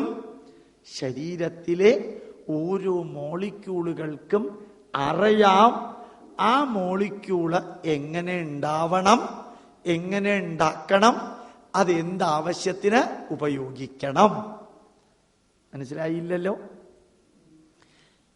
നിങ്ങൾ ഒരു ഗ്ലാസ് കരിക്കിൻ്റെ വെള്ളം കുടിച്ചു എന്ന് വിചാരിക്കുക. ഒരു ഗ്ലാസ് കരിക്കിൻ്റെ വെള്ളം കുടിച്ചാൽ അതിന് ഇംഗ്ലീഷിലൊരു വാക്കുണ്ട്. നിങ്ങളുടെ ശരീരത്തിനകത്ത് ഒരാറ്റം ബോംബ് എക്സ്പ്ലോഡ് ചെയ്തു എന്നാണ് പറയുക. ഒരാറ്റം ബോംബ് എക്സ്പ്ലോഡ് ചെയ്തു. എന്താ കാരണം അറിയോ? ആ ഒരു ഗ്ലാസ് കരിക്കിൻ്റെ വെള്ളത്തിലുള്ള പൊട്ടാസ്യത്തിൻ്റെ അളവ് ഒന്ന് ബാലൻസ്ഡ് ആക്കാൻ ഈ ശരീരം 5 സെക്കൻഡ് കൊണ്ട് ചെയ്തു തീർക്കുന്ന ബാലൻസിങ് വർക്ക് എന്താണെന്നറിഞ്ഞാൽ അറിയാതെ കയ്യുകൂപ്പും നമ്മൾ. എന്താ കാരണം അറിയോ? പൊട്ടാസ്യത്തിൻ്റെ അളവ് ബ്ലഡില് 4 കുറഞ്ഞാൽ എക്സ്പാൻഡ് ചെയ്ത ഹാർട്ട് കോൺട്രാക്ട് ചെയ്യില്ല. എക്സ്പാൻഡ് ചെയ്ത ഹാർട്ട് കോൺട്രാക്ട് ചെയ്യില്ല. 8 കൂടിയാൽ കോൺട്രാക്ട് ചെയ്ത ഹാർട്ട് എക്സ്പാൻഡ് ചെയ്യില്ല. മനസ്സിലായിട്ട് പറയുന്നത്? ഡബ് ലബ് ഡബ് ലബ് ആണല്ലോ അടിക്കുന്നത്. ഈ കോൺട്രാക്ട് ചെയ്ത ഹാർട്ട് ഈ പൊട്ടാസ്യത്തിൻ്റെ അളവ് വ്യത്യാസം വന്നാൽ എക്സ്പാൻഡ് ചെയ്യില്ല. എക്സ്പാൻഡ് ചെയ്തത് പൊട്ടാസ്യത്തിൻ്റെ അളവ് കൂടിയാൽ കോൺട്രാക്ട് ചെയ്യില്ല. ഒന്നില്ലെങ്കിൽ അയാൾ ചരിത്തു പോവും, അല്ലെങ്കിൽ അയാൾ മരിച്ചു പോവും. ഈ സാധനകത്തേക്ക് കയറിയാൽ. പക്ഷെ നമ്മളത് അറിയണേയില്ല. ഇതിൻ്റെ 1000 ഇരട്ടി കോംപ്ലിക്കേറ്റഡ് ആണ് ഒരു ഗ്ലാസ് പൈനാപ്പിൾ ജ്യൂസ് കഴിക്കുമ്പോൾ. 1000 ഇരട്ടി കോംപ്ലിക്കേറ്റഡാണ്. പക്ഷെ നമ്മളിത് അറിയണേയില്ല. എന്താ കാരണം അറിയോ? ഈ ശരീരം ഇതങ്ങോട്ട് മാനേജ് ചെയ്യുക. ആ മാനേജ്മെന്റ് ശരീരയാത്രാപിച്ചതേ പ്രസിദ്ധേത കർമ്മണ. ഇതിനകത്ത് ഇതൊക്കെ മാനേജ് ചെയ്യാനുള്ള ഒരു ഫങ്ഷനിങ് സിസ്റ്റമുണ്ട്. ചിലതൊക്കെ കേട്ട് നമ്മൾ അത്ഭുതപ്പെട്ടു പോകും. എൻ്റെ PhD ബയോകെമിസ്ട്രിയിലായത് കാരണം ഇതെല്ലാം പഠിക്കണം എന്നുള്ളത് കൊണ്ട് ഞാൻ പഠിച്ചതാ. ഈ കണ്ണ് ഇങ്ങനെ അടയണില്ലേ, ഇത് എന്തിനാ ഈ അടയ്ക്കലും തുറക്കലും ചെയ്യണമെന്നറിയോ? ഈ കണ്ണിൻ്റെ ഇത്രയും ഭാഗത്ത് രക്തക്കുഴലുകളില്ല, ഓക്സിജൻ കിട്ടില്ല. ആ സെല്ലുകൾക്ക് ജീവനുണ്ട്. ആ ജീവൻ നിലനിർത്താൻ ആവശ്യമായിട്ടുള്ള ഗ്ലൂക്കോസ് എവിടെ നിന്നാ കിട്ടുക? ബ്ലഡ് സർക്കുലേഷൻ കണ്ണിലേക്ക് വന്നാൽ, കാപ്പില്ലറികൾ കണ്ണിലേക്ക് വന്നാൽ തലമുടി കണ്ണിൻ്റെ മുമ്പിലിട്ട മാതിരി ഇരിക്കും. മുമ്പിലുള്ള ഒന്നിനെയും കാണാൻ പറ്റില്ല. അപ്പൊ ഇവിടെ കാപ്പില്ലറി ഇല്ല. പകരം എന്താ ചെയ്യുക? ഓരോ പ്രാവശ്യം കണ്ണടയ്ക്കുമ്പോഴും ആ കണ്ണിലുള്ള വെള്ളത്തിനോട് ചേർത്ത് വരുന്ന ഗ്ലൂക്കോസാണ് ഇതിന് എനർജി കൊടുക്കുന്നത്. അതിനകത്ത് ഗ്ലൂക്കോസ് ഉണ്ട്. അതായത് ഈ കണ്ണ് തുറന്നാൽ ആ കണ്ണിലെ വെള്ളത്തിലെ ടിയർ അതിൽ ഉള്ള ഗ്ലൂക്കോസാണ് ഈ ജീവനുള്ള സെല്ലുകളെ നിലനിർത്തുന്നത്. ഇത് ഇത്രയും സ്ഥലത്ത് 1 സ്ക്വയർ സെന്റിമീറ്ററിൽ 55 മൈക്രോ വോൾട്ട് ഇലക്ട്രിസിറ്റി ഉണ്ടാവുന്നത് കൊണ്ടാണ് മുല്ലപ്പൂവിൻ്റെയും ചെമ്പകത്തിൻ്റെയും വാസന നമ്മൾ അറിയുന്നത്. കിലുക്കം എന്ന സിനിമയിൽ തിലകന്റെ മൂക്കിലേക്ക് പതുക്കെ ഒരു തൂവലിടുന്നുണ്ട് രേവതി. അയാൾ തുമ്മുന്നുണ്ട് 5-6 പ്രാവശ്യം. എന്താ ഈ മുളക് കത്തിക്കുമ്പോൾ തുമ്മുന്നത് എന്താ? മൂക്കിലേക്ക് എന്തെങ്കിലും പോകുമ്പോൾ തുമ്മാൻ കാരണം എന്താ? 160 മൈക്രോ വോൾട്ട് ഇലക്ട്രിസിറ്റി ഇവിടെ ഉണ്ടാവും. ആ ഇലക്ട്രിസിറ്റി ആ തലയിൽ ഇങ്ങനെ തരിപ്പുണ്ടാക്കിയിട്ട് ആ മൂക്കിലുള്ള സാധനത്തെ പുറത്തേക്ക് കളയാൻ 60 മൈൽ പെർ അവർ വേഗതയിലാണ് നിങ്ങൾ തുമ്മുന്നത്. 60 മൈൽ പെർ വേഗതയിൽ തുമ്മുക എന്ന് പറഞ്ഞാൽ മനസ്സിലായോ? ന്യൂ ഓർലിയൻസിൽ Katrina, Rita, Wilma, Juno, Alberto tornado അടിച്ച സ്പീഡാ. ആ ടൊർണാഡോയുടെ സ്പീഡാണ് ഈ തുമ്മുമ്പോൾ പുറത്തേക്ക് വരണത്. അപ്പോഴാണ് ചിലപ്പോൾ ശ്വാസകോശത്തിലുള്ള ചോറ് മൊത്തം പുറത്തേക്ക് വരണത്. ആ സമയത്താണ് ചിലപ്പോൾ വായിലുള്ള സാമ്പാർ ശ്വാസകോശത്തിലേക്ക് പോണത്.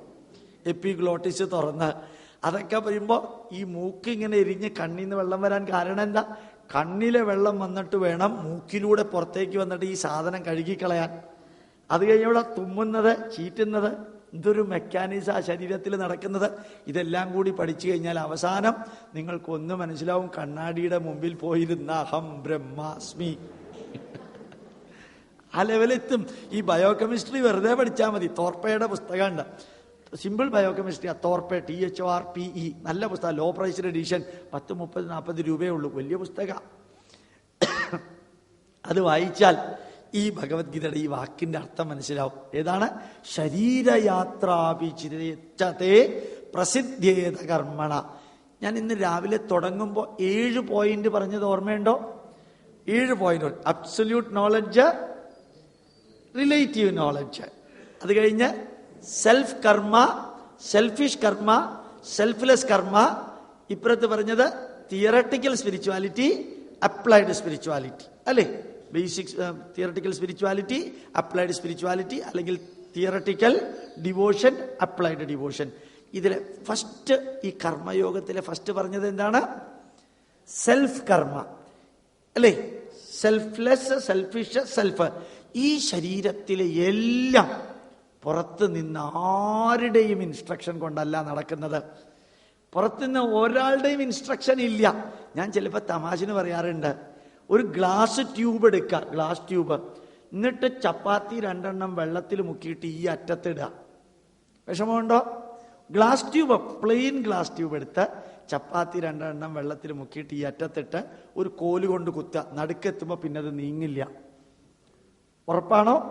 അടുത്തത്, ഈ കുഴൽ 22 അടി നീളമുള്ള ഇൻഡസ്റ്റൈന് ഇങ്ങനെ വക്രത്തിലായിരിക്കണം, ചുറ്റി ചുറ്റി ഇരിക്കുന്നതിൽ വൈകുന്നേരം 7 ചപ്പാത്തിയും ഉരുളക്കിഴങ്ങും കഴിച്ച് ചുമ്മാ പോയി കിടന്ന് ഉറങ്ങാം.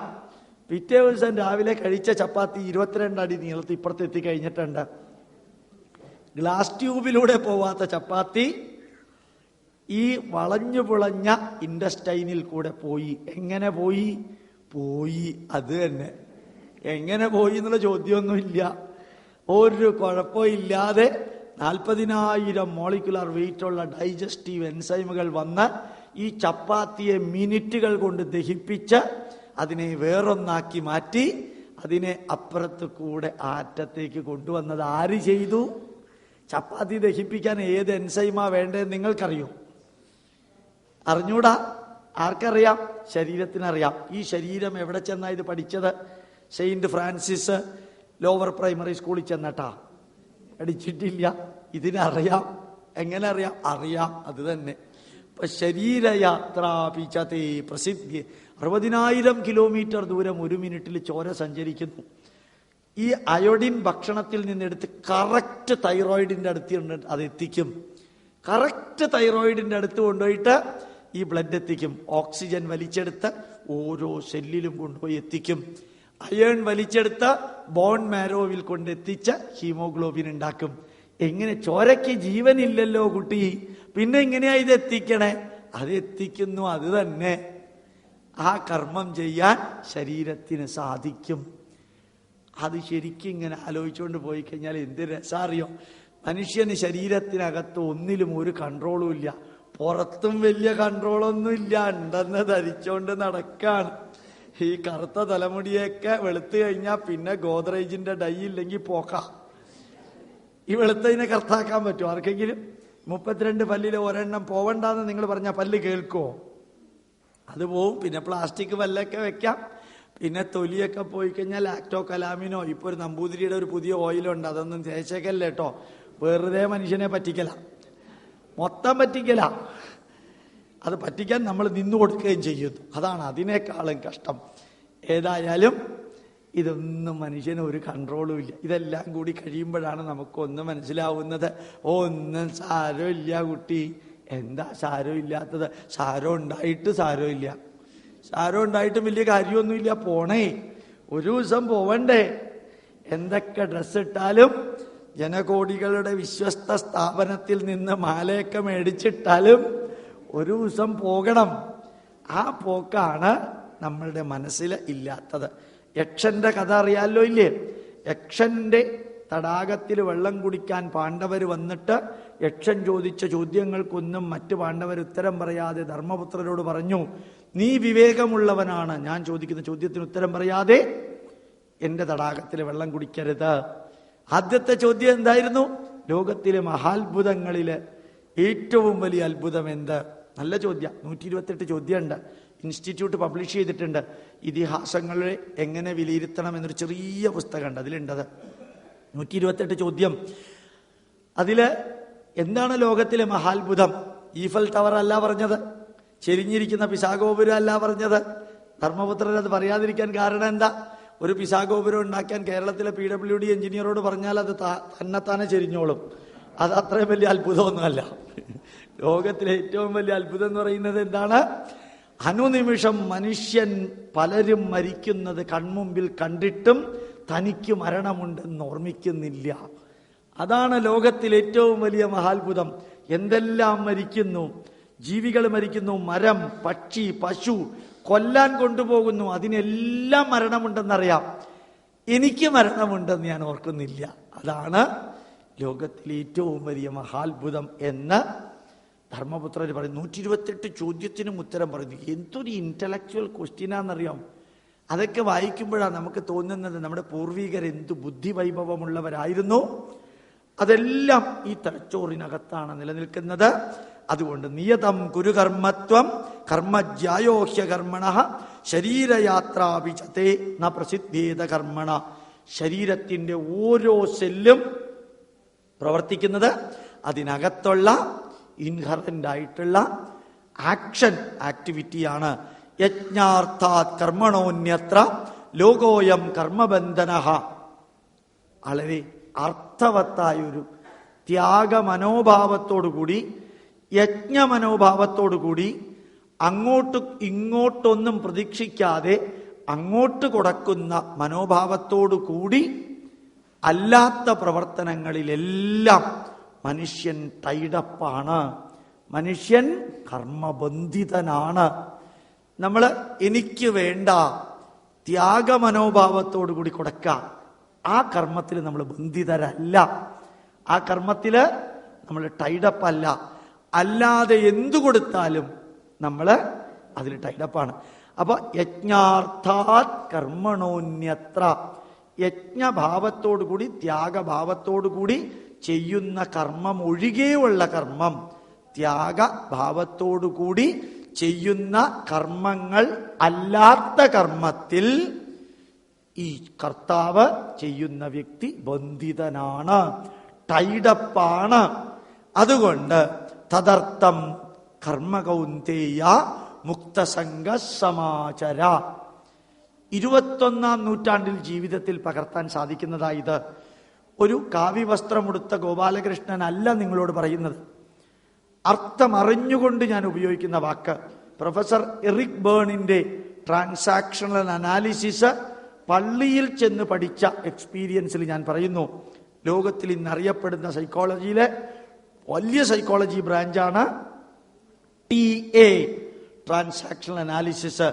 അതിന്റെ അടിസ്ഥാനത്തിൽ ഈ വരിക്ക് ഉത്തരം പറയാം. 21ാം നൂറ്റാണ്ടില് ടൈഡപ്പല്ലാതെ കർമ്മം ചെയ്യാൻ പഠിക്കുക.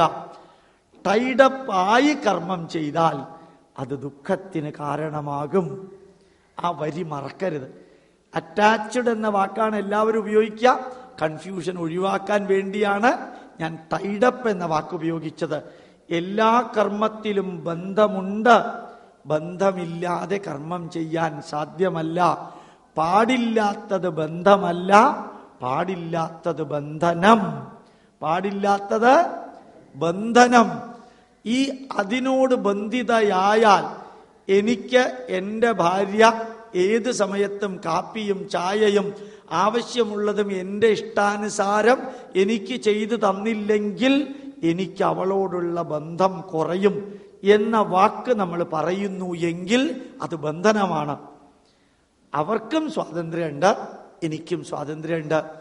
ഞങ്ങള് പരസ്പരം കെയറിങ്, ഷെയറിങ്, ക്യൂറിങ്, 3 ഇംഗ്ലീഷ് വാക്ക്. പരസ്പരം കെയറിങ്, ഷെയറിങ്, ക്യൂറിങ് ആണ്.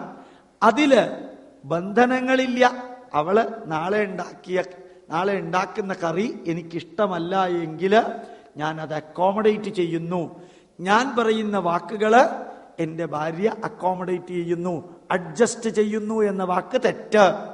Adjustment is A negative term, accommodation is A positive term. Adjust ചെയ്യുന്നു എന്ന് പറഞ്ഞേക്കരുത്. അതൊക്കെ കോമൺ ലാംഗ്വേജാ, ഔട്ട്ഡേറ്റഡ് ലാംഗ്വേജാ. ലീഡർഷിപ്പില് ടോപ്പ് വരുന്നതാണ് അഡ്ജസ്റ്റ്മെന്റും അക്കോമഡേഷനും. ഞാൻ എൻ്റെ വീട്ടില് മറ്റുള്ളവരുമായിട്ട് അക്കോമഡേറ്റ് ചെയ്യുന്നു. ആൾക്കാർ പലതരത്തിലുള്ളവരുണ്ട്, അവരുമായിട്ട് അഡ്ജസ്റ്റ് ചെയ്യല്ല, അക്കോമഡേറ്റ് ചെയ്യുന്നു. അങ്ങനെ എൻ്റെ വീട്ടില്, എൻ്റെ സൊസൈറ്റിയില്, എൻ്റെ സ്ഥാപനത്തില് ഞാൻ കർമ്മം ചെയ്യുമ്പോൾ എനിക്ക് സാലറി കിട്ടുന്നു, എനിക്ക് പ്രൊമോഷൻ കിട്ടുന്നു, എനിക്ക് നല്ല രീതിയിൽ പേര് കിട്ടുന്നു. ഇതൊന്നും എന്നെ തളർത്തുന്നുമില്ല, വളർത്തുന്നുമില്ല. കാരണം ഞാൻ ചെയ്യേണ്ട കർമ്മം ഞാൻ ചെയ്യുന്നു എൻ്റെ ധർമ്മമായിട്ട്. ഞാൻ ചെയ്യേണ്ട കർമ്മം ഞാൻ ചെയ്യുന്നു എൻ്റെ ധർമ്മമായിട്ട്. എൻ്റെ ഭർത്താവിനെ സംരക്ഷിക്കേണ്ടതും നോക്കേണ്ടതും എൻ്റെ കർത്തവ്യം. എൻ്റെ ഭാര്യയെ സംരക്ഷിക്കേണ്ടതും നോക്കേണ്ടതും എൻ്റെ കർത്തവ്യം, ധർമ്മം. Till the end, till the last breath അത് ഞങ്ങൾ ചെയ്തുകൊണ്ടിരിക്കും.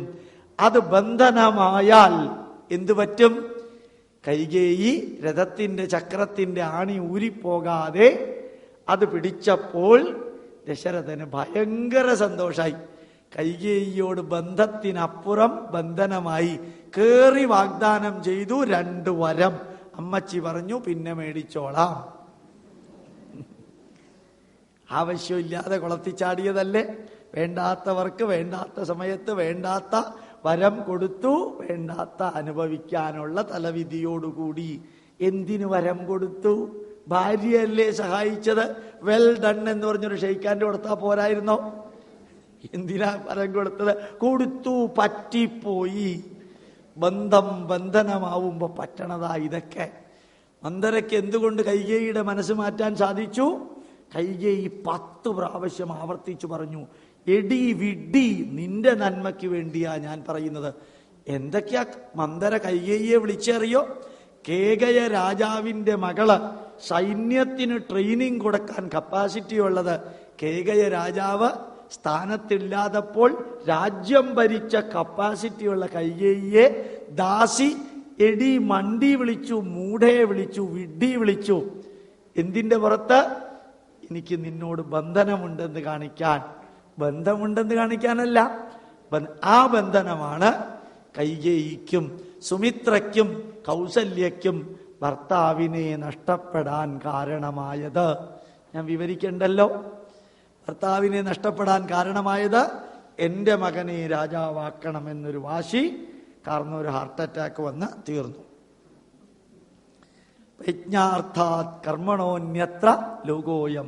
യജ്ഞഭാവത്തില്, ത്യാഗഭാവത്തില് പരിത്യജിക്കാനുള്ള കപ്പാസിറ്റിയോടുകൂടി നിങ്ങൾ കർമ്മം ചെയ്യൂ. അല്ലാത്ത കർമ്മത്തോട് നമുക്ക് ബന്ധനമുണ്ടാവും. തദർത്ഥം കർമ്മകൗന്തേയ മുക്തസംഗസമാചര. ബന്ധനമില്ലാതെ ഓരോ കർമ്മവും ചെയ്യാൻ നമുക്ക് സാധിക്കണം. സഹയജ്ഞ പ്രജാ സൃഷ്ട്വാ പുരോവാച പ്രജാപതി അനേന പ്രസവിഷ്യദ്വം യേശവോത്വിഷ്ട കാമതക്.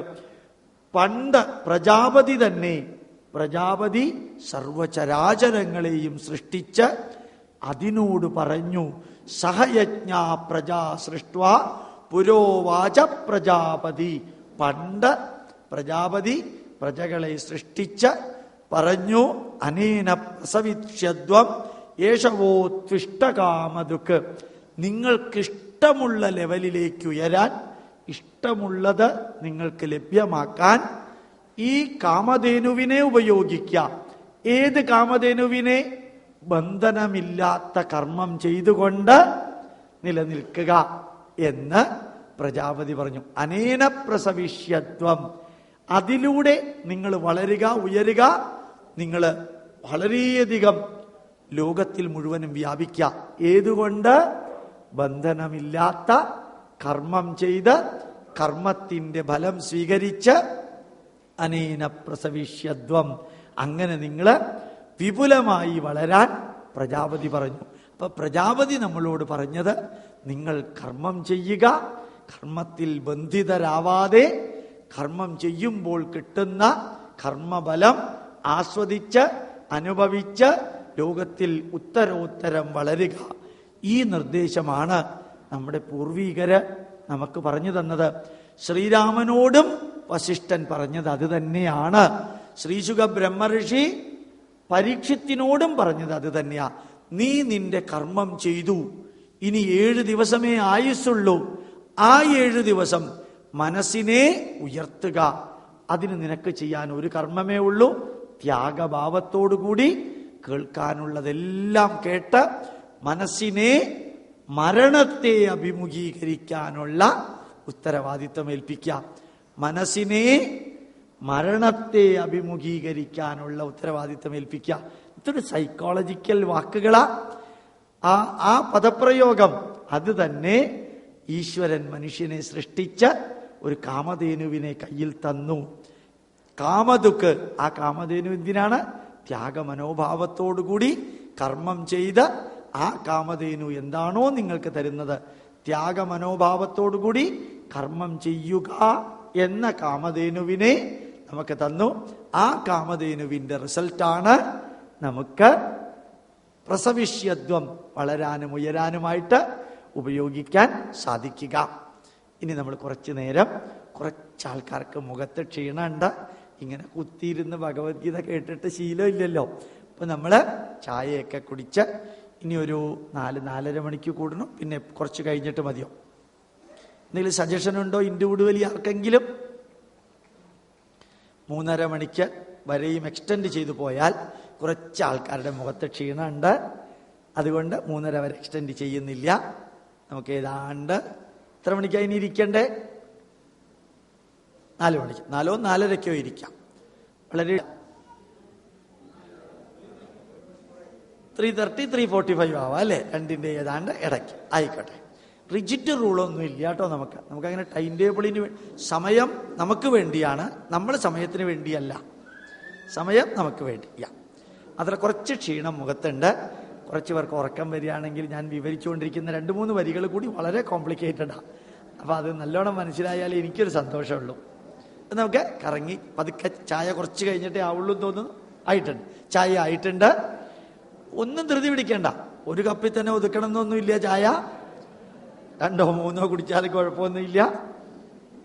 എന്താവശ്യമുണ്ടെങ്കിലും അറിയിക്കാം, എന്ത് കുറവുകളുണ്ടെങ്കിലും അറിയിക്കാം. നിങ്ങൾക്ക് കറിയുടെ അളവ് പോരെങ്കിൽ എത്രയാ വേണ്ടതെന്ന് വെച്ചാൽ, അത് ചോറിൻ്റെ അളവ് പോരെങ്കിൽ എന്ത് വേണമെങ്കിലും പറയാം.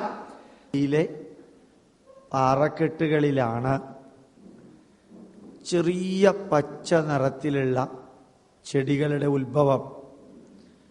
ജീവന്റെ ഉത്ഭവം അവിടെ നിന്നാണ് എന്ന് പറയാറുണ്ട്. 199 കോടി വർഷങ്ങൾക്ക് മുമ്പ്. ഇതിനൊരു ഇംഗ്ലീഷിലൊരു പേരുണ്ട്, ആർക്കിസോയിക് ഇറ. ആർക്കിസോയിക് ഇറ എന്നതിന് പറയാം. ഈ ശ്ലോകം ഞാൻ അതുമായിട്ട് കണക്ട് ചെയ്യാൻ കാരണം, ആ പർട്ടിക്കുലർ ചെടികൾ അവിടെ നിന്ന് എവല്യൂഷനിലൂടെ മാറി മാറി മാറി അതിൻ്റെ പ്രൊഡക്ഷനും സസ്റ്റെയിൻമെൻറ്റും ഡിസ്ട്രക്ഷനും, generation, observation and destruction, GOD, generation, observation and destruction, അത് എല്ലാം അതിനെന്താവശ്യമുണ്ടോ അത് പ്രകൃതി അതിലേക്ക് കൊടുക്കുക ചെയ്തത്. ഇത് ശരിക്കും അടിമുടി പഠിച്ചൊരു ശാസ്ത്രജ്ഞനുണ്ട്. നിങ്ങൾ ആരും ആ പേര് കേട്ട് കാണില്ല. ശ്രീലങ്കക്കാരനാണ്, ഇറ്റലിയിലാണ് വർക്ക് ചെയ്തത്. ഡോക്ടർ സിറിൽ പൊന്നംപെരുമ എന്ന അദ്ദേഹത്തിൻ്റെ പേര്. ഞാൻ അദ്ദേഹത്തിനെ കണ്ടിട്ടുണ്ട്. നോബൽ സമ്മാനം കിട്ടിയ വ്യക്തി കൂടിയാണ്. ഇറ്റാലിയൻ ശാസ്ത്രജ്ഞൻ, ശ്രീലങ്കയിൽ ജനിച്ച ആൾ. എങ്ങനെയാണ് ആറ്റങ്ങളും മോളിക്യൂളുകളും അലൈൻ ചെയ്ത് ജീവൻ ഉത്ഭവിച്ചത് എന്ന് കണ്ടുപിടിച്ച് അതിൽ നിന്ന് ഈ ഭൂമിയിൽ നിലനിൽക്കാൻ അതിലെന്തെല്ലാം മാറ്റങ്ങൾ വന്നു. ആ മാറ്റങ്ങളെയാണ് ഇവിടെ പറയുന്നത് സഹയജ്ഞ പ്രജാ സൃഷ്ട്വ. യജ്ഞഭാവത്തോടുകൂടി പ്രജകളെ, സർവചരാചരങ്ങളെയും സൃഷ്ടിച്ച് പുരോ പണ്ട് ഉവാച പറഞ്ഞു പ്രജാപതി, സൃഷ്ടികർത്താവ് പണ്ട് പറഞ്ഞു, അനേന പ്രസവിഷ്യത്വം, ഇതുകൊണ്ട് നിങ്ങൾ വളരുക, നിങ്ങൾ ഈ ഭൂമിയിൽ മുഴുവനും വ്യാപിക്കുക. അനേന പ്രസവിഷ്യത്വം യേശവോസ്തുഷ്ടകാമതുക, ഇത് നിങ്ങളുടെ കാമധേനുവായി തീരട്ടെ. ഏതാ കാമധേനുവായി തീരേണ്ടത്? യജ്ഞഭാവത്തോടു കൂടിയ കർമ്മം. ആ യജ്ഞഭാവത്തോടു കൂടിയ കർമ്മം അതായിരിക്കട്ടെ നമുക്ക് നിലനിൽക്കാനുള്ളത്. ഒരൊറ്റ വരിയിൽ അർത്ഥം മനസ്സിലാവും. ഈ ലോകത്തിലെ ഒരു ചരാചരവും ഇങ്ങോട്ടെടുത്തത് അങ്ങോട്ട് കൊടുക്കാതിരുന്നിട്ടില്ല. ഏത് മാവ് നിലനിൽക്കുന്നുണ്ടെങ്കിലും അതിനെ വളർത്തിയവന് മാങ്ങ കൊടുത്തിട്ടാണത് നിലനിൽക്കുന്നത്. കടലിൽ നിന്ന് വരുന്ന വെള്ളം ആവിയായി ആകാശത്ത് ചെന്ന് ഓരോ സ്ഥലത്ത് മഴ പെയ്ത് സർവചരാചരങ്ങൾക്കും ജലം കൊടുത്തിട്ടാണ് കടല് നിലനിൽക്കുന്നത്. സർവചരാചരങ്ങളും ഉൽപ്പാദിപ്പിക്കുന്ന കാർബൺ ഡൈ ഓക്സൈഡ് എടുത്തിട്ടാണ് അത് ഓക്സിജൻ തിരിച്ചു കൊടുക്കുന്നത്. വളരെയധികം ചെളിവെള്ളം തെങ്ങിൻ്റെ കടയിൽ ഒഴിച്ചത് അത് എടുത്ത് നാളികേരവും കരിക്കിൻ്റെ മധുരമുള്ള വെള്ളവുമായി മറ്റുള്ളതിന് കൊടുത്തിട്ടാണത് നിലനിൽക്കുന്നത്. അനേന പ്രസവിഷ്യദ്വം യേശവോസ്തുഷ്ടകാമതുക്ക്, ത്യാഗമനോഭാവത്തോടു കൂടിയ യജ്ഞമനോഭാവത്തോടു കൂടിയ കർമ്മം സർവചരാചരങ്ങളും ചെയ്യുന്നു. അടുത്തത് അമ്പലത്തിനും ആപ്ലിക്കബിളാണ്, പ്രകൃതിയിലും ആപ്ലിക്കബിളാണ്. ദേവാൻ ഭാവയദാനേന യോ ദേവാ ഭാവയന്തുവഹ പരസ്പരം ഭാവയന്ത ശ്രേയ പരമവാപ്നുയാത്. ദേവാൻ ഭാവയദാനേന, നമ്മൾ അമ്പലത്തിൽ പോയാൽ വഴിപാടിന് കൊടുക്കണം എന്ന് പറയുന്നതിൻ്റെ ഒരർത്ഥം ഇതാണ്. ഈശ്വരന് വിളക്കും വേണ്ട, ഈശ്വരന് തിരിയും വേണ്ട, ഈശ്വരന് നമ്മുടെ പായസവും വേണ്ട, അപ്പവും വേണ്ട, ഒന്നും വേണ്ട. ശങ്കരാചാര്യരുടെ സന്ദേശം നിങ്ങൾ കേട്ടിട്ടുണ്ടാവാൻ സാധ്യതയുണ്ട്. ഓർത്തിരിക്കേണ്ട ഒരു സന്ദേശമാണ്, എല്ലായിടത്തും പറയാൻ പാടില്ലാത്ത സന്ദേശമാണ്. അതനുസരിച്ച് യോഗ്യതയുള്ളവരുടെ പറയാൻ പാടുള്ളൂ.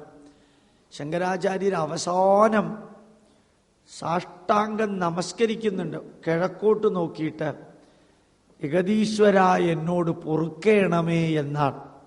ക്ഷമാപണം ചെയ്യാൻ. എന്താ ക്ഷമാപണം എന്നറിയോ? ഈ പ്രപഞ്ചത്തിൽ മുഴുവൻ വ്യാപിച്ചിരിക്കുന്ന ഈശ്വര ചൈതന്യത്തെ ഈ സിമന്റ് കൊണ്ട് കെട്ടിയിരിക്കുന്ന 4 ചുമരുകളുള്ള ശ്രീകോവിലിനകത്താണ് ഈശ്വരൻ എന്ന് ധരിച്ച് അങ്ങയെ അവിടെ തൊഴുതതിന് എന്നോട് പൊറുക്കേണമേ. അർത്ഥം മനസ്സിലായോ? വിഷമമില്ല അല്ലേ?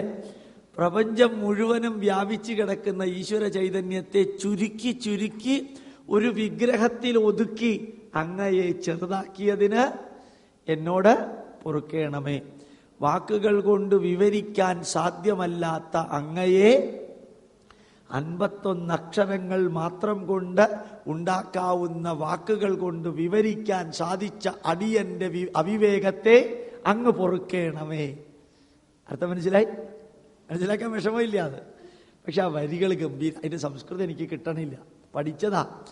അതായത് പരിമിതമായ അക്ഷരങ്ങളുള്ള ഭാഷയുടെ പരിമിതമായ വാക്കുകൾ ഉപയോഗിച്ച് വാക്കുകൾ കൊണ്ട് വിവരിക്കാൻ സാധിക്കാത്ത അങ്ങയെ വാക്കുകൾ കൊണ്ട് വിവരിക്കാൻ ശ്രമിച്ച അടിയനോട് പൊറുക്കേണമേ.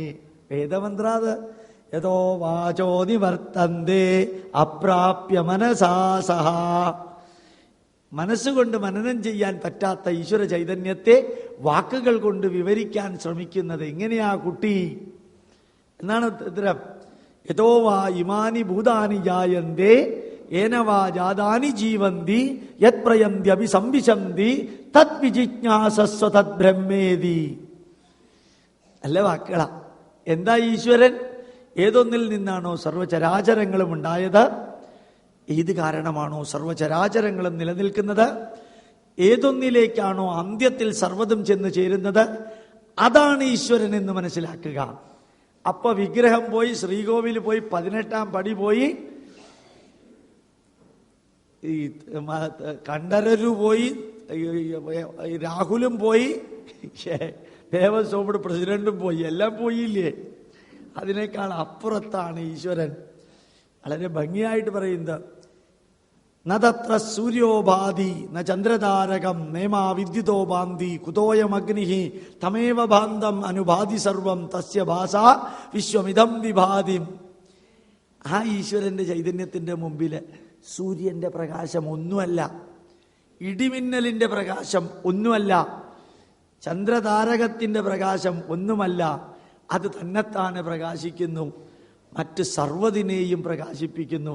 അവിടെ കൊണ്ടുപോയിട്ടായി 2 രൂപയുടെ എണ്ണ കൊണ്ടുപോയിട്ട് വിളക്ക് വെച്ച് കൃഷ്ണ എൻ്റെ മകന് ഫസ്റ്റ് റാങ്ക് തരണേ. കാരണവരെന്താ പറയാ? അത് തന്നെത്താനെ പ്രകാശിക്കുന്നു. തമേവ ഭാന്തം അനുഭാതി സർവം. ഭാനുജ പ്രകാശം, ജ്യോതിർഗോളം, എല്ലാത്തിനെയും പ്രകാശിപ്പിക്കുന്ന അതിലേക്ക് കൊണ്ടുപോയിട്ട് നമ്മൾ ഒരു വിളക്ക് വെക്കുക.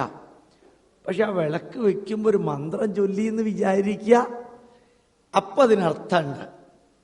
വിളക്ക് വെക്കുമ്പോൾ ഒരു മന്ത്രം ചൊല്ലുക. എന്താ മന്ത്രം? സൂര്യനെ നോക്കിയിട്ട് പറയുന്ന മന്ത്രാണ്. ജ്യോതിശുക്ലശ്ച തേജശ്ച ദേവാനാം സതതം പ്രിയ പ്രഭാകരോ മഹാതേജോ ദീപോയം പ്രതിഗ്രഹ്യതാം. പ്രഭാകരോ മഹാതേജോ. പ്ര ചൈതന്യവത്തായ, ഭാ ചൈതന്യ പ്രകാശത്തെ, കരോ പകർത്തുന്നവൻ, പ്രഭാകരൻ സർവ്വതിനും പ്രകാശം പരത്തുന്ന മഹാതേജോ മഹാതേജസ്വിയായ അങ്ങക്ക് അയം ദീപ പ്രതിഗ്രഹ്യത. ഈ ചെറിയ വിളക്ക് ഞാൻ വെക്കുകയാണ്. ഏതുപോലെയാണെന്നറിയാമോ? വലിയൊരു ജമീന്ദാരുടെ വീട്ടിലേക്ക് വാഴക്കൊല കുടിയാൻ കൊണ്ടു കൊടുക്കുന്ന മാതിരി. വലിയൊരു ജമീന്ദാരാണെന്നറിയാം, കോടിക്കണക്കിന് സ്വത്തുള്ളവന് ഒരു വാഴക്കൊല കൊണ്ടു കൊടുക്കുമ്പോൾ അടിയന്റെ കയ്യിൽ ഇത്ര മാത്രമേ ഉള്ളൂ എന്ന് പറഞ്ഞു കൊടുക്കുന്നില്ലേ? ആ കൊടുക്കലിന്റെ വീക്ഷണം ഉണ്ടെങ്കിലേ വഴിപാടാവുള്ളൂ. അല്ലെങ്കിൽ കൊട്ടാരക്കര ഗണപതിക്ക് 101 അപ്പം കൊടുത്തത് ഗണപതിയുടെ ബ്രേക്ക്ഫാസ്റ്റ് എൻ്റെ ചെലവിലായിരുന്നു എന്ന് പറഞ്ഞ മാതിരിയാ. ഗണപതിയുടെ ബ്രേക്ക്ഫാസ്റ്റ് നമ്മുടെ ചെലവിൽ വേണ്ട, കാരണം അങ്ങേറെ അതിനേക്കാളൊക്കെ അപ്പുറത്ത് പോയാളാ. എന്നിട്ട് 100 അപ്പം വഴിപാടിന് കൊടുത്തിട്ട് ഒരെണ്ണം എങ്ങാനും കുറഞ്ഞ് ദേവസ്വം ബോർഡ് ഓഫീസിൽ ചോദിച്ചു എന്ന് വിചാരിക്കുക. 100 അപ്പാണ് ഞാൻ വഴിപാടിന് കൊടുത്തത്, എനിക്ക് 99 കിട്ടിയുള്ളൂ. അങ്ങനെ ദേവസ്വം ബോർഡ് ഉദ്യോഗസ്ഥൻ പറഞ്ഞു എന്ന് വിചാരിക്കുക, ഒരെണ്ണം ഗണപതി തിന്നു എന്ന്. അപ്പൊ നിങ്ങൾ എന്തായിരിക്കും പറയാ? ഗണപതി തിന്നില്ലെന്ന് എനിക്ക് ഉറപ്പാ, പിന്നെ എന്തിനാ നേദിച്ചത്? അപ്പൊ നമ്മുടെ വ്യാവഹാരിക ജീവിതത്തിലുള്ള അർത്ഥമൊക്കെ ഇങ്ങനെ ആലോചിക്കുമ്പോഴാണ് ഇതിനൊക്കെ രസം. ദേവാൻ ഭാവയദാനേന യോ ദേവാ ഭാവയന്തുവഹ. ഇവിടെ ദേവൻ എന്ന വാക്ക് പ്രകൃതിയാണ്. പ്രകൃതിയാണ്. ഭൂമിരാപോനലോ വായു ഖമ്മനോ ബുദ്ധിരേവച അഹങ്കാരം ഇതീയം മേ ഭിന്നാ പ്രകൃതിരഷ്ടത. പ്രകൃതിരഷ്ടത, ആ പ്രകൃതിയിലുള്ള പ്രതിഭാസത്തെയാണ് ദേവന്മാരെന്ന് നമ്മൾ പറയുക. ദേവത, ദേവാൻ, പ്രകൃതിയെ നിങ്ങൾ ചൈതന്യവത്താക്കുക, ആ പ്രകൃതി നിങ്ങളെ ചൈതന്യവത്താക്കും. ദേവാൻ ഭാവയദാനേന, ഈശ്വരനെ പ്രഭാപൂരിതമാക്കാം. ഇവിടെ ഈശ്വരൻ എന്ന് വെച്ചാൽ പ്രകൃതിയെ ചൈതന്യവത്താക്കാം. യോ ദേവ, ആ ദേവതകള് വഹ, നമ്മളെ ചൈതന്യവത്താക്കുന്നു. നമ്മൾ പ്രകൃതിയെ നിലനിർത്താനും വളർത്താനും ഉയർത്താനും അതിനെ ചൈതന്യവത്താക്കാനും ശ്രമിക്കുമ്പോൾ പ്രകൃതി അതിനനുസരിച്ച് നമ്മളെ അനുഗ്രഹിക്കുന്നു, നമുക്ക് എല്ലാവിധ നന്മകളും തരുന്നു. പരസ്പരം ഭാവയന്ത, you exist complementary to each other. പരസ്പരം ഭാവയന്ത ശ്രേയ പരമവാപ്നുയ, ശ്രേയസ്കരമായ ഒരവസ്ഥയിലേക്ക് എത്താം. അപ്പൊ ഇത് പ്രകൃതിയെ മുഴുവനും സംരക്ഷിക്കുന്ന ഒരു വരിയാണ്. എഡ്മണ്ടൺ എന്ന സ്ഥലത്താണ് ഞാൻ കാനഡയിലുണ്ടായിരുന്നത്. അവിടെ എഡ്മണ്ടണില് മുനിസിപ്പൽ ബസ്സുണ്ട്. ആ ബസ്സിൽ ഇതിൻ്റെ അർത്ഥമാണ് എഴുതിയിരിക്കുന്നത്. ദേവാൻ ഭാവയദാനേന, മുനിസിപ്പൽ ബസ്സിൽ എഴുതിയിട്ട് protect mother earth, protect the mother nature, the nature will in turn protect you, let us protect each other. അതാണ് ഇതിൻ്റെ അർത്ഥം. You protect the mother nature, the mother nature will protect you, let us protect each other. പരസ്പരം ഭാവയന്ത ശ്രേയ പരമവാപ്നുയാത്. ശ്രീകൃഷ്ണൻ 51.5 നൂറ്റാണ്ട് മുമ്പാണ് ജനിച്ചതെങ്കിലും 21ാം നൂറ്റാണ്ടിന് ചേർന്ന വരികളാ. ഇന്ന് ഓസോൺ ഹോൾ കേട്ടിട്ടുണ്ടാവില്ലേ? ഓസോൺ ഹോൾ ആരുണ്ടാക്കിയതാ? ഏതായാലും പ്രകൃതി ഉണ്ടാക്കിയതല്ല. പണ്ട് ഫ്രിയോൺസ് ആണ് ഫ്രിഡ്ജിൽ ഉപയോഗിച്ചിരുന്നത്. ആ ഫ്രിഡ്ജിലെ ഫ്രിയോൺസ് പുറത്തേക്ക് പോയി 9 മില്ലിമീറ്ററാ തിക്നെസ്. ഓസോണിന്റെ തിക്നെസ് എത്രയാ? 9 മില്ലിമീറ്റർ എന്ന് വെച്ചാൽ അറിയാമോ എത്രയാന്ന്? ഈ വിരലിന്റെ തിക്നെസ്. അവിടെ നിന്ന് നോക്കിയാൽ കാണുന്ന തിക്നെസ് ആണ്. ഇതാണ് ഓസോണിന്റെ തിക്നെസ്. ഇതാണ് അൾട്രാവയലറ്റ് രശ്മികൾ ഭൂമിയിലേക്ക് വരാതെ പ്രൊട്ടക്ട് ചെയ്യുന്നത്. കേരളത്തിന്റെ മുകളിലാണ് ഓസോൺ ലെയർ ഏറ്റവും അധികം ബ്രേക്ക് ചെയ്തിരിക്കുന്നത്. എന്താ കാരണം? നമ്മുടെ കയ്യിലിരിപ്പ് പണ്ടും ശരിയല്ല, ഇപ്പോഴും ശരിയല്ല. 3200 കിലോമീറ്റർ റേഡിയസിലാണ് ozone hole. 350 Dobson unit ozone ഉണ്ടായിരുന്നത് ഒക്ടോബർ മാസം ആവുമ്പോൾ 105 100 കുറയും. ആ ഡോപ്സൺ കുറയുന്നതാണ്.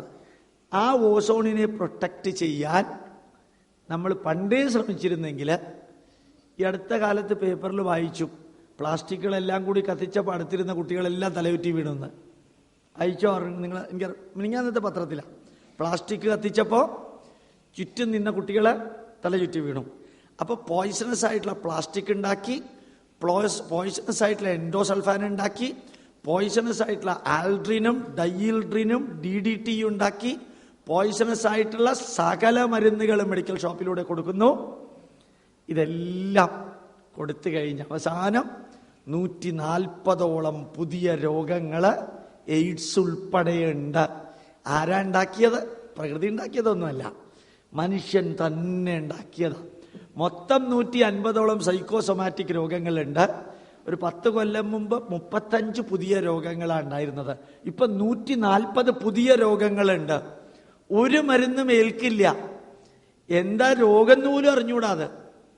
ഞാൻ ഇത്ര ഉറപ്പിച്ച് പറയുന്നത് എൻ്റെ ഡിഗ്രി ഫാർമസ്യൂട്ടിക്കൽ കെമിസ്ട്രിയിലാണ്. ഒരു മരുന്നും ഇല്ല. അതുകൊണ്ട് തോന്നിയ മരുന്ന് ഓരോരുത്തർ കൊടുക്കുക. ലാക്ടോ കലാമിൻ വരെ തിന്നാൻ ചിലർക്ക് എഴുതി കൊടുക്കുന്നുണ്ട്. അത് തൊലിയിൽ പുരട്ടാനുള്ളതാന്ന് പോലും അറിയാതെ. കിട്ടുന്നവന് അറിഞ്ഞുകൂടാ എന്താണെന്ന്. ശവപ്പെട്ടി മാതിരിയാ, ഉണ്ടാക്കുന്നവൻ അറിയാം കുഴിച്ചിടാനാണെന്ന്. മേടിക്കുന്നവൻ ഡെഡ് ബോഡിയാ, അവനെ എവിടെയാ കിടക്കണമെന്ന് അറിയില്ല. പിന്നെ പൈസ കൊടുത്ത് ശവപ്പെട്ടി വാങ്ങിക്കുന്നവൻ അറിയാം ഇത് ഡെഡ് ബോഡി വെച്ച് മണ്ണിൽ കുഴിച്ചിടാനുള്ളതാണ്, പുറത്ത് നന്നായാൽ മതി. ഇതാണ് ഇപ്പോഴത്തെ മെഡിക്കൽ ഷോപ്പിൽ കിട്ടുന്നത്. ഞാൻ കുറേ സ്ഥലത്ത് പറഞ്ഞു, കുറേ ഡോക്ടർമാരുണ്ടാവുകയും ചെയ്തു. ഒരു ഡോക്ടർ എന്നോട് ഒന്നും പറഞ്ഞിട്ടില്ല. ഞാൻ പറയാൻ ആഗ്രഹിച്ചത്, ഈ മരുന്നും ഈ പെസ്റ്റിസൈഡും ഈ പ്ലാസ്റ്റിക്കും അതേപോലെ ലെഡിൻ്റെ പൊല്യൂഷനും ഈ വെടിക്കെട്ടും, തൃശ്ശൂർ പൂരത്തിലെ വെടിക്കെട്ടിൻ്റെ സെലീനിയം അടിച്ചു കയറ്റുന്നതും എല്ലാം കൂടി ചേർത്ത് പരസ്പരം ഭാവയന്ത ശ്രേയ പരമവാപ്നുയാ. ഭഗവത്ഗീതയിലെ സന്ദേശം അടിമുടി വയലേറ്റ് ചെയ്യപ്പെടുന്നു. അടിമുടി പ്രകൃതിയെ സംരക്ഷിക്കേണ്ടവൻ പ്രകൃതിയിലെ ഓരോന്നിനെയും കൊല്ലുന്നു. ഞാൻ വികാരത്തിമർപ്പിൽ പറയല്ല, ഇതിൻ്റെ അർത്ഥം മാത്രം പറയാം. എങ്ങനെ വേണമെങ്കിലും എടുക്കാം. നമുക്കാവശ്യമുള്ളതിനെ മാത്രം നിലനിർത്താൻ ഈ ബാക്കിയുള്ളതിനെ കൊല്ലുമ്പോൾ ഓർക്കണില്ല, ചത്തത് ചാവാൻ കാരണം വിഷം കൊണ്ടാണ്, അത് അതിനെ മാത്രം കൊല്ലില്ല. ഒരു കൊതുകിന് പോലും സർവൈവ് ചെയ്യാൻ പറ്റില്ല ഗുഡ് നൈറ്റ്. നിങ്ങൾ 1 മണിക്കൂർ ഗുഡ് നൈറ്റിന്റെ സ്വിച്ച് ഓൺ ചെയ്തിരുന്നാൽ 100 സിഗരറ്റ് വലിച്ചതിന് തുല്യമാണ്. ഗോപാലകൃഷ്ണൻ പറഞ്ഞതല്ല, WHO റിപ്പോർട്ടാ. 1 മണിക്കൂർ ഈ ഗുഡ് നൈറ്റ് കൊതുക് തിരി ടോർട്ടോയിസിന്റെയോ ഗുഡ് നൈറ്റിന്റെയോ കത്തിച്ച് കിടന്നാൽ കൊതുകിന് പോലും ജീവിക്കാൻ പറ്റില്ല അതിനകത്ത്. കൊതുകിന് ഒത്തിരി റെസിസ്റ്റൻസ് ഉള്ളതാണ് നമ്മളെക്കാളും. ആ കൊതുക് ചത്തുപോകുമെങ്കിൽ അതിനകത്തു നിന്നുള്ള പുക നമ്മളെ ബാധിക്കും. 1 മണിക്കൂർ ടോർട്ടോയിസിലോ ഗുഡ് നൈറ്റിലോ നിങ്ങൾ കിടന്നാൽ 100 സിഗരറ്റ് വലിച്ചതിന് തുല്യമാണ്. വെക്ടർ ചാനലിൽ എക്സ്പെരിമെന്റ് പ്രകാരം TV-യിൽ വന്നതായത്. വെക്ടർ ചാനല് കേരള ഗവൺമെന്റിന്റെ ചാനലാ, എഡ്യൂക്കേഷൻ ചാനലാ, പ്രൈവറ്റ് പാർട്ടിയുടെ അല്ല. അതില് വന്നതാ. ഇപ്പം നമ്മൾ ധരിക്കുന്നു ചിലതെല്ലാം കൊതുകിനെ കൊല്ലാൻ എന്തെങ്കിലും ഉപയോഗിച്ചാൽ കൊതുക് മാത്രമേ ചാവുള്ളൂ. അല്ല, ഞാൻ ചിലപ്പോൾ പറയാറുണ്ട്, വഴുതനങ്ങയിൽ പുഴുവുള്ള വഴുതനങ്ങ മേടിക്കുക. അതെങ്ങനെയാ സാറേ അത്? കാരണം പുഴുവിന് പോലും വളരാൻ പറ്റാത്ത അത്രയും പെസ്റ്റിസൈഡ് ഉള്ളത് കൊണ്ട് അത് ക്ലീൻ ആയിട്ടിരിക്കണേ. പുഴുവിന് പോലും വളരാൻ, അതിന് നല്ല റെസിസ്റ്റൻസാ പുഴുവിന്. അതിന് പോലും നിലനിൽക്കാൻ പറ്റാത്തത് നമ്മൾ തിന്നാൽ ഈ ലിഗമെന്റിനിടയ്ക്ക് മുഴുവനും ഈ പെസ്റ്റിസൈഡ് ചെല്ലും. ലിഗമെന്റിനിടയ്ക്ക് കുറെ കഴിയുമ്പോൾ കൈ നിവരണില്ല, പുറം നിവരണില്ല.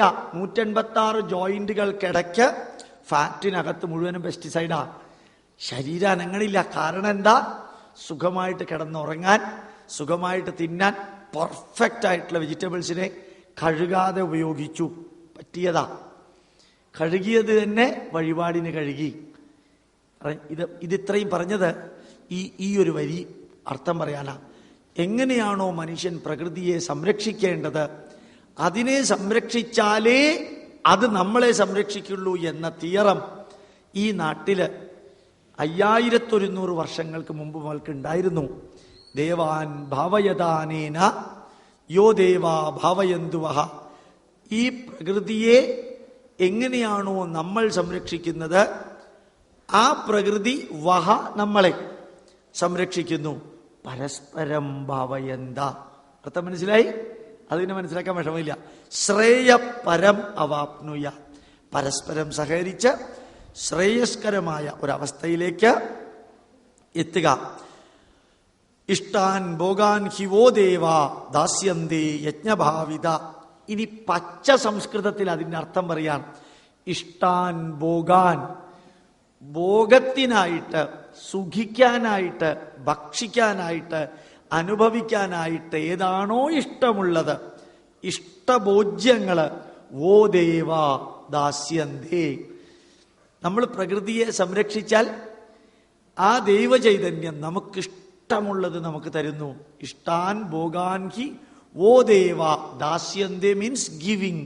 It will be giving. ഇഷ്ടാൻ ഭോഗാൻ ഹി വോ ദേവ ദാസ്യന്തേ യജ്ഞഭാവിത.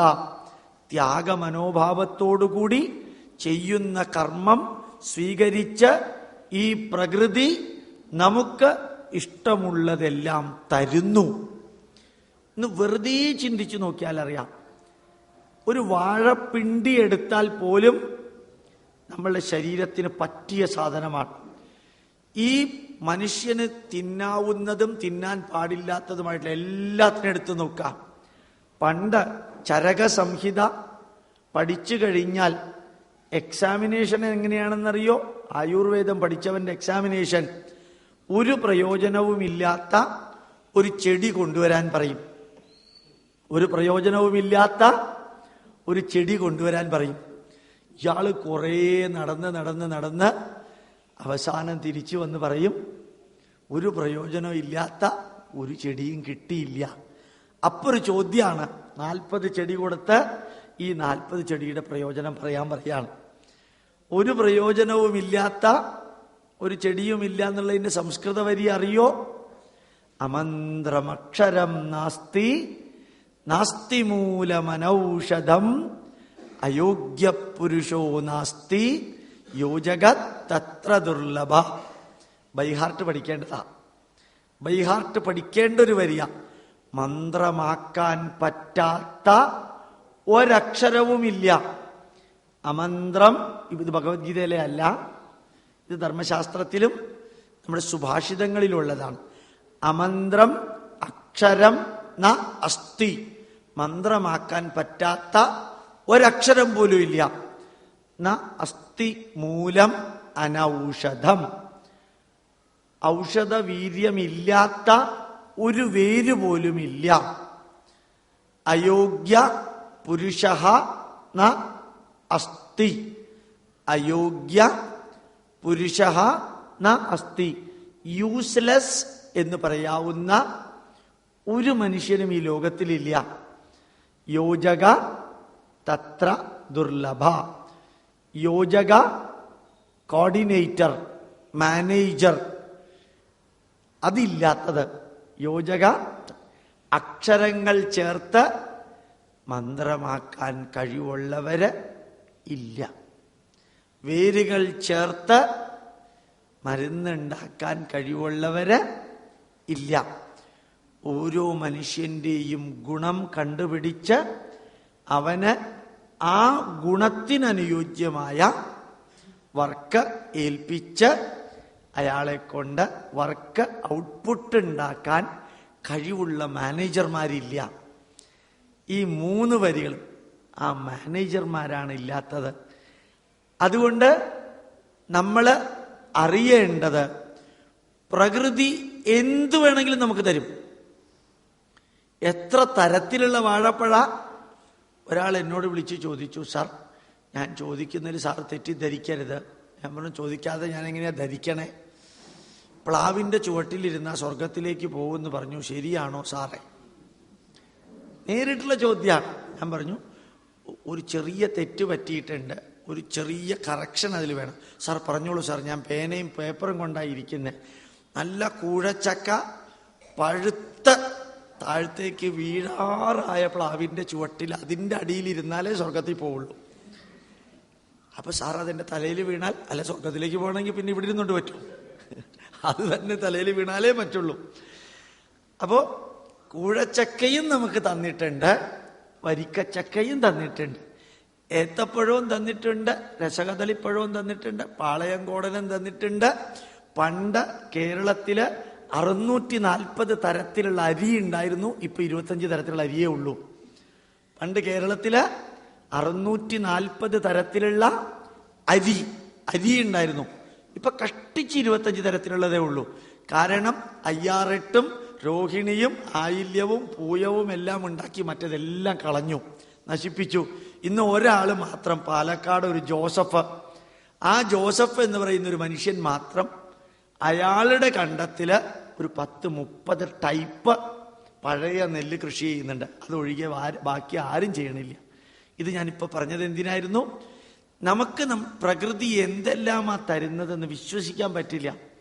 ഈ ഒരു ആൽമരം ഇവിടെ ഉണ്ടെങ്കിൽ 16 kilometre റേഡിയസിലുള്ള carbon dye oxide അതെടുക്കും.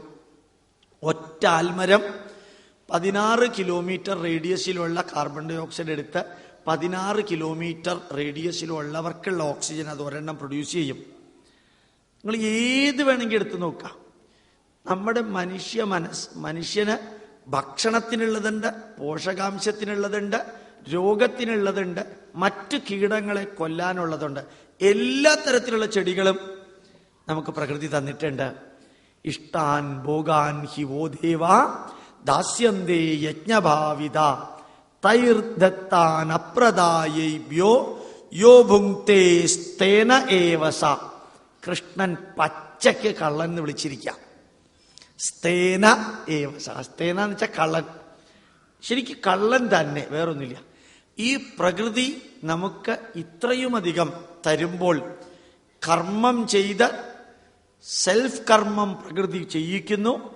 Selfless കർമ്മം ചെയ്ത് സാക്രിഫൈസോടുകൂടി, യജ്ഞഭാവത്തോടുകൂടി നമ്മൾ കർമ്മം ചെയ്ത് ഈ പ്രകൃതിയെ, പ്രപഞ്ച പ്രതിഭാസത്തെ പ്രൊട്ടക്റ്റ് ചെയ്യാതെ ആ പ്രകൃതിയെ എക്സ്പ്ലോയിറ്റ് ചെയ്ത്, പ്രകൃതിയെ ലൂട്ട് ചെയ്ത്, പ്രകൃതിയെ മിസ്യൂട്ടിലൈസ് ചെയ്ത്, അതിനെ ചൂഷണം ചെയ്ത് ജീവിക്കുന്ന നമ്മള് പ്രകൃതിക്ക് തിരിച്ചു കൊടുക്കാതെ സ്വാർത്ഥം തൈർദത്താൻ അപ്രദായേഭ്യോ, തിരിച്ചൊന്നും കൊടുക്കാതെ യോ ഭുങ്ക്തേ, അവനവൻ മാത്രം കഴിക്കുമ്പോൾ സ്തേന ഏവസഹ.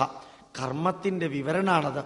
മറ്റുള്ളവന്, പ്രകൃതിക്ക്, പ്രപഞ്ചത്തിന്, ദേവതാ സങ്കല്പത്തിന് അങ്ങോട്ട് കൊടുക്കാതെ ഇങ്ങോട്ടെടുക്കുക. One way traffic. എനിക്ക് മാത്രമെന്ന് പറഞ്ഞ് ഞാൻ എന്തു ചെയ്തോ അത് അന്ത്യത്തില് എൻ്റെ മാനസിക കള്ളത്തരത്തിന് കാരണമാകുന്നു. One way. അമ്പലത്തിൽ പോയി വഴിപാടിന് കൊടുക്കുമ്പോഴും നിങ്ങൾ നോക്കുക, അവിടെ നിന്ന് പ്രസാദം പൂജാരി തരുമ്പോൾ ദക്ഷിണ കൊടുക്കാറുണ്ട്. ഒരെണ്ണത്തിൽ മാത്രം നമ്മളത് ചെയ്യാറില്ല. എന്താ അത്? അന്നദാനത്തിന്. അമ്പലത്തിൽ നിന്ന് ഊണ് കഴിച്ചു പുറത്തേക്ക് പോകുന്നു. അത് അമ്പലത്തിലെ സ്വത്താണ് ഈ കഴിച്ചത്. തിരിച്ചു വല്ലതും കൊടുത്തോ? കൊടുത്തില്ല. ഊണ് കഴിച്ചു പോവാണ്. ഞാൻ എല്ലാ അമ്പലക്കാരോടും പറയും, ദേവസ്വവും ബ്രഹ്മസ്വവും വെറുതെ എടുക്കല്ലേ. നിങ്ങളൊരു പുഷ്പാഞ്ജലി നടത്തിയാൽ പോലും വഴിപാടിന് കൊടുക്കുന്നുണ്ട്. പള്ളിയിലും അതുണ്ട്. നിങ്ങൾ പള്ളിക്ക് പൈസ കൊടുക്കാതെ പള്ളിയിൽ നിന്ന് ഇങ്ങോട്ടൊന്നും കിട്ടില്ല. ഈ അമ്പലത്തിലും അന്നദാനത്തിന് മാത്രം ഓട്ടോയിൽ വന്നിറങ്ങി ക്യൂവിൽ നിന്ന് ഭക്ഷണം കഴിച്ചു പോകുന്നത് ഭഗവത്ഗീതയുടെ ഈ സന്ദേശത്തിന് എതിരാണ്. എൻ്റെ കാര്യത്തിന് വേണ്ടി മാത്രം ഞാൻ അമ്പലത്തിൽ നിന്ന് ഭക്ഷണം കഴിച്ചു, അനാഥാലയത്തിൽ നിന്ന് ഭക്ഷണം കഴിച്ചു, ഉള്ളവരിൽ നിന്ന് ഭക്ഷണം കഴിച്ചു, പറ്റാവുന്നവരിൽ നിന്ന് അങ്ങോട്ടൊന്നും കൊടുക്കാതെ ഇങ്ങോട്ട് മേടിച്ചു.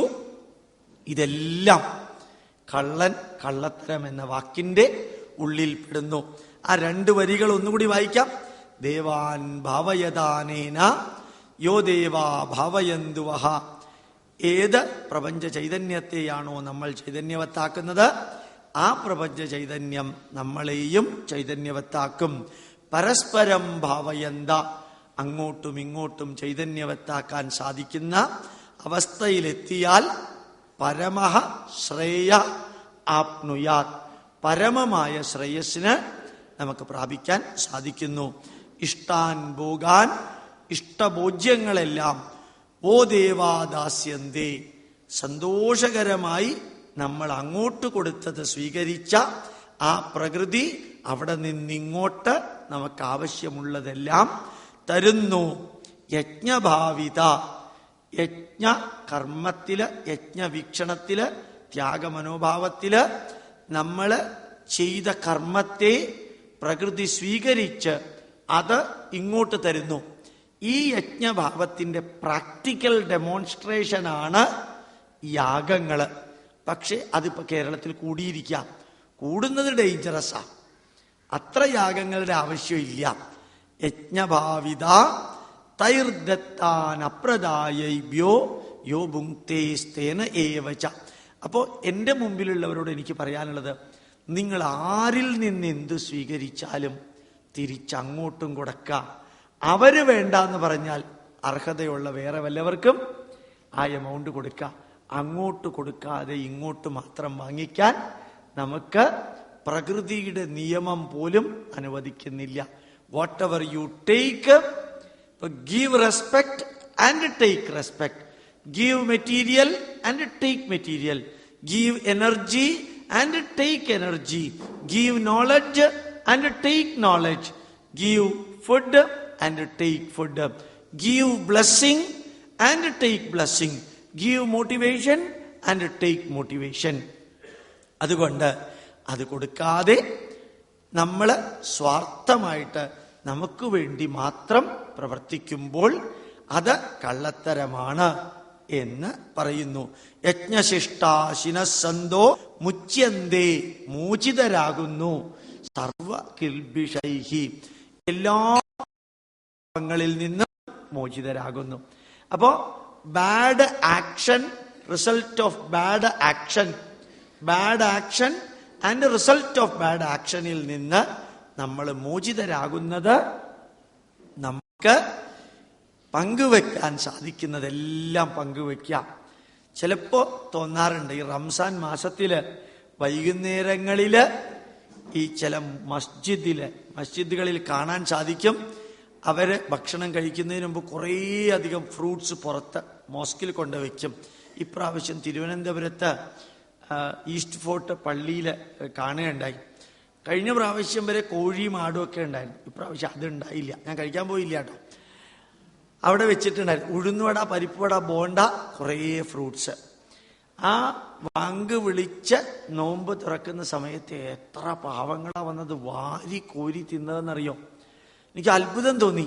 അപ്പൊ അവരിൽ ആരൊക്കെയോ കളക്ട് ചെയ്തിട്ട് അത് വെച്ചത്. അത് പലരുടെയും വിശപ്പിന്, ആത്മീയതയുടെ പേരില് അവരുടെ വിശപ്പ് കുറയുന്നു, അല്ലെങ്കിൽ അവർക്ക് ടേസ്റ്റുള്ള കുറെ ഫുഡ് കിട്ടുന്നു. ഇതാണ് മറ്റുള്ളവന് കൂടി പങ്കുവെച്ച് നമ്മൾ കഴിക്കുക എന്ന് പറയുന്നത്. അമ്പലത്തിനകത്ത് നിന്ന് പ്രസാദം കിട്ടിയാൽ പുറത്തേക്ക് വരുമ്പോൾ അകത്തേക്ക് കയറാത്ത എത്ര പേർക്ക് നിങ്ങൾക്ക് പ്രസാദം കൊടുക്കാൻ സാധിക്കുന്നു? അതുകൂടി ഇമ്പോർട്ടൻ്റാ. അമ്പലത്തിനകത്തേക്ക് കയറാത്തവർ പുറത്തുണ്ടെങ്കിൽ അകത്ത് നിന്ന് പ്രസാദവും കൊണ്ടുവരുമ്പോ ഇവർക്കെല്ലാം കൊടുക്കാം. അതാണ് ഷെയറിങ്, കെയറിങ് ആൻഡ് ക്യൂറിങ്. സഹനാവവതു സഹനൗ ഭുനക്തു, സഹനൗ ഭുനക്തു. Let us share together. Let us share the result of the work together. സഹനൗ ഭുനക്തു എന്ന് പറഞ്ഞാൽ എന്താ? Let us share the result of the work together. സഹവീര്യം കരവാവഹൈ. അത് ഞാനിവിടെ പറയുന്നില്ല, പിന്നെ പറയാം. യജ്ഞശിഷ്ടാ ശിനസ്സന്തോ മുച്യന്തേ സർവകിൽബിഷൈഹി ഭുഞ്ജതേ തേ ത്വകം പാപ ഏ പജന്തി ആത്മകാരണാത്. ഏ ആരാണോ ആത്മകാരണാത് പജന്തി, അവനവന് വേണ്ടി മാത്രം ഭക്ഷണം പാകം ചെയ്യുന്നു, അവൻ ഭുഞ്ജതേ കഴിക്കുന്നു, തേ തു അകം പാപ, പാപത്തെ തന്നെയാണ് കഴിക്കുന്നത്. അവനവന് വേണ്ടി മാത്രം ഭക്ഷണം പാകം ചെയ്യുന്നു, അവനവൻ ഒറ്റയ്ക്ക് കഴിക്കുന്നു, അവനവൻ സുഖിക്കുന്നു, അവനവൻ അനുഭവിക്കുന്നു, അവനവൻ സന്തോഷിക്കുന്നു, അവനവന്റെ സന്തോഷമാണ് എല്ലാം എന്ന് ധരിച്ച് സ്വാർത്ഥമായിട്ട് പ്രവർത്തിക്കുന്നവൻ പാപത്തിന്റെ ബലമാണ് കഴിക്കുന്നത്. നല്ല വരികളാ. കർമ്മത്തെ എങ്ങനെ കാണണമെന്ന് വിവരിച്ചുകൊണ്ട് വരിക കൃഷ്ണൻ. എവിടെ വെച്ചാ ഇത് വിവരിക്കണത്? കുരുക്ഷേത്ര ഭൂമിയിൽ വെച്ചാ വിവരിക്കണത്. കാരണം കർമ്മത്തോട് ഏത് വീക്ഷണം വേണമെന്ന് പറയുകയാണിപ്പോ. അവനവന് വേണ്ടി മാത്രം ഭക്ഷണം പാകം ചെയ്താൽ, പ്രകൃതിയെ അവനവന് വേണ്ടി മാത്രം ചൂഷണം ചെയ്താൽ, പ്രകൃതി എല്ലാവർക്കും വേണ്ടി എല്ലാം ഒരുക്കിയപ്പോൾ അതിൽ നിന്ന് അവനവന് വേണ്ടി മാത്രം സ്വാർത്ഥമായിട്ട് ഉപയോഗിച്ചാൽ അവൻ ചെയ്യുന്നത് പാപം, അനുഭവിക്കുന്നത് പാപം, ഭുജിക്കുന്നത് പാപം, സർവ്വതും പാപപങ്കീലമാവുന്നു. അതാ ചിലർക്കൊക്കെ പറ്റുന്നത്. ശരിക്ക് സദ്ദാം ഹുസൈൻ ഇങ്ങനെ മരിക്കാൻ കാരണം എന്താ? ഈ രാജ്യത്തിന്റെ അധികാരം എന്നിൽ നിലനിൽക്കണമെന്ന് പറഞ്ഞ് എല്ലാവരെയും കൊന്നൊടുക്കി കസേരയ്ക്ക് വേണ്ടി അവസാനം സദ്ദാം ഹുസൈൻ എങ്ങനെയാ മരിച്ചത്? നിങ്ങൾക്ക് ഞാൻ പറയണ്ടല്ലോ.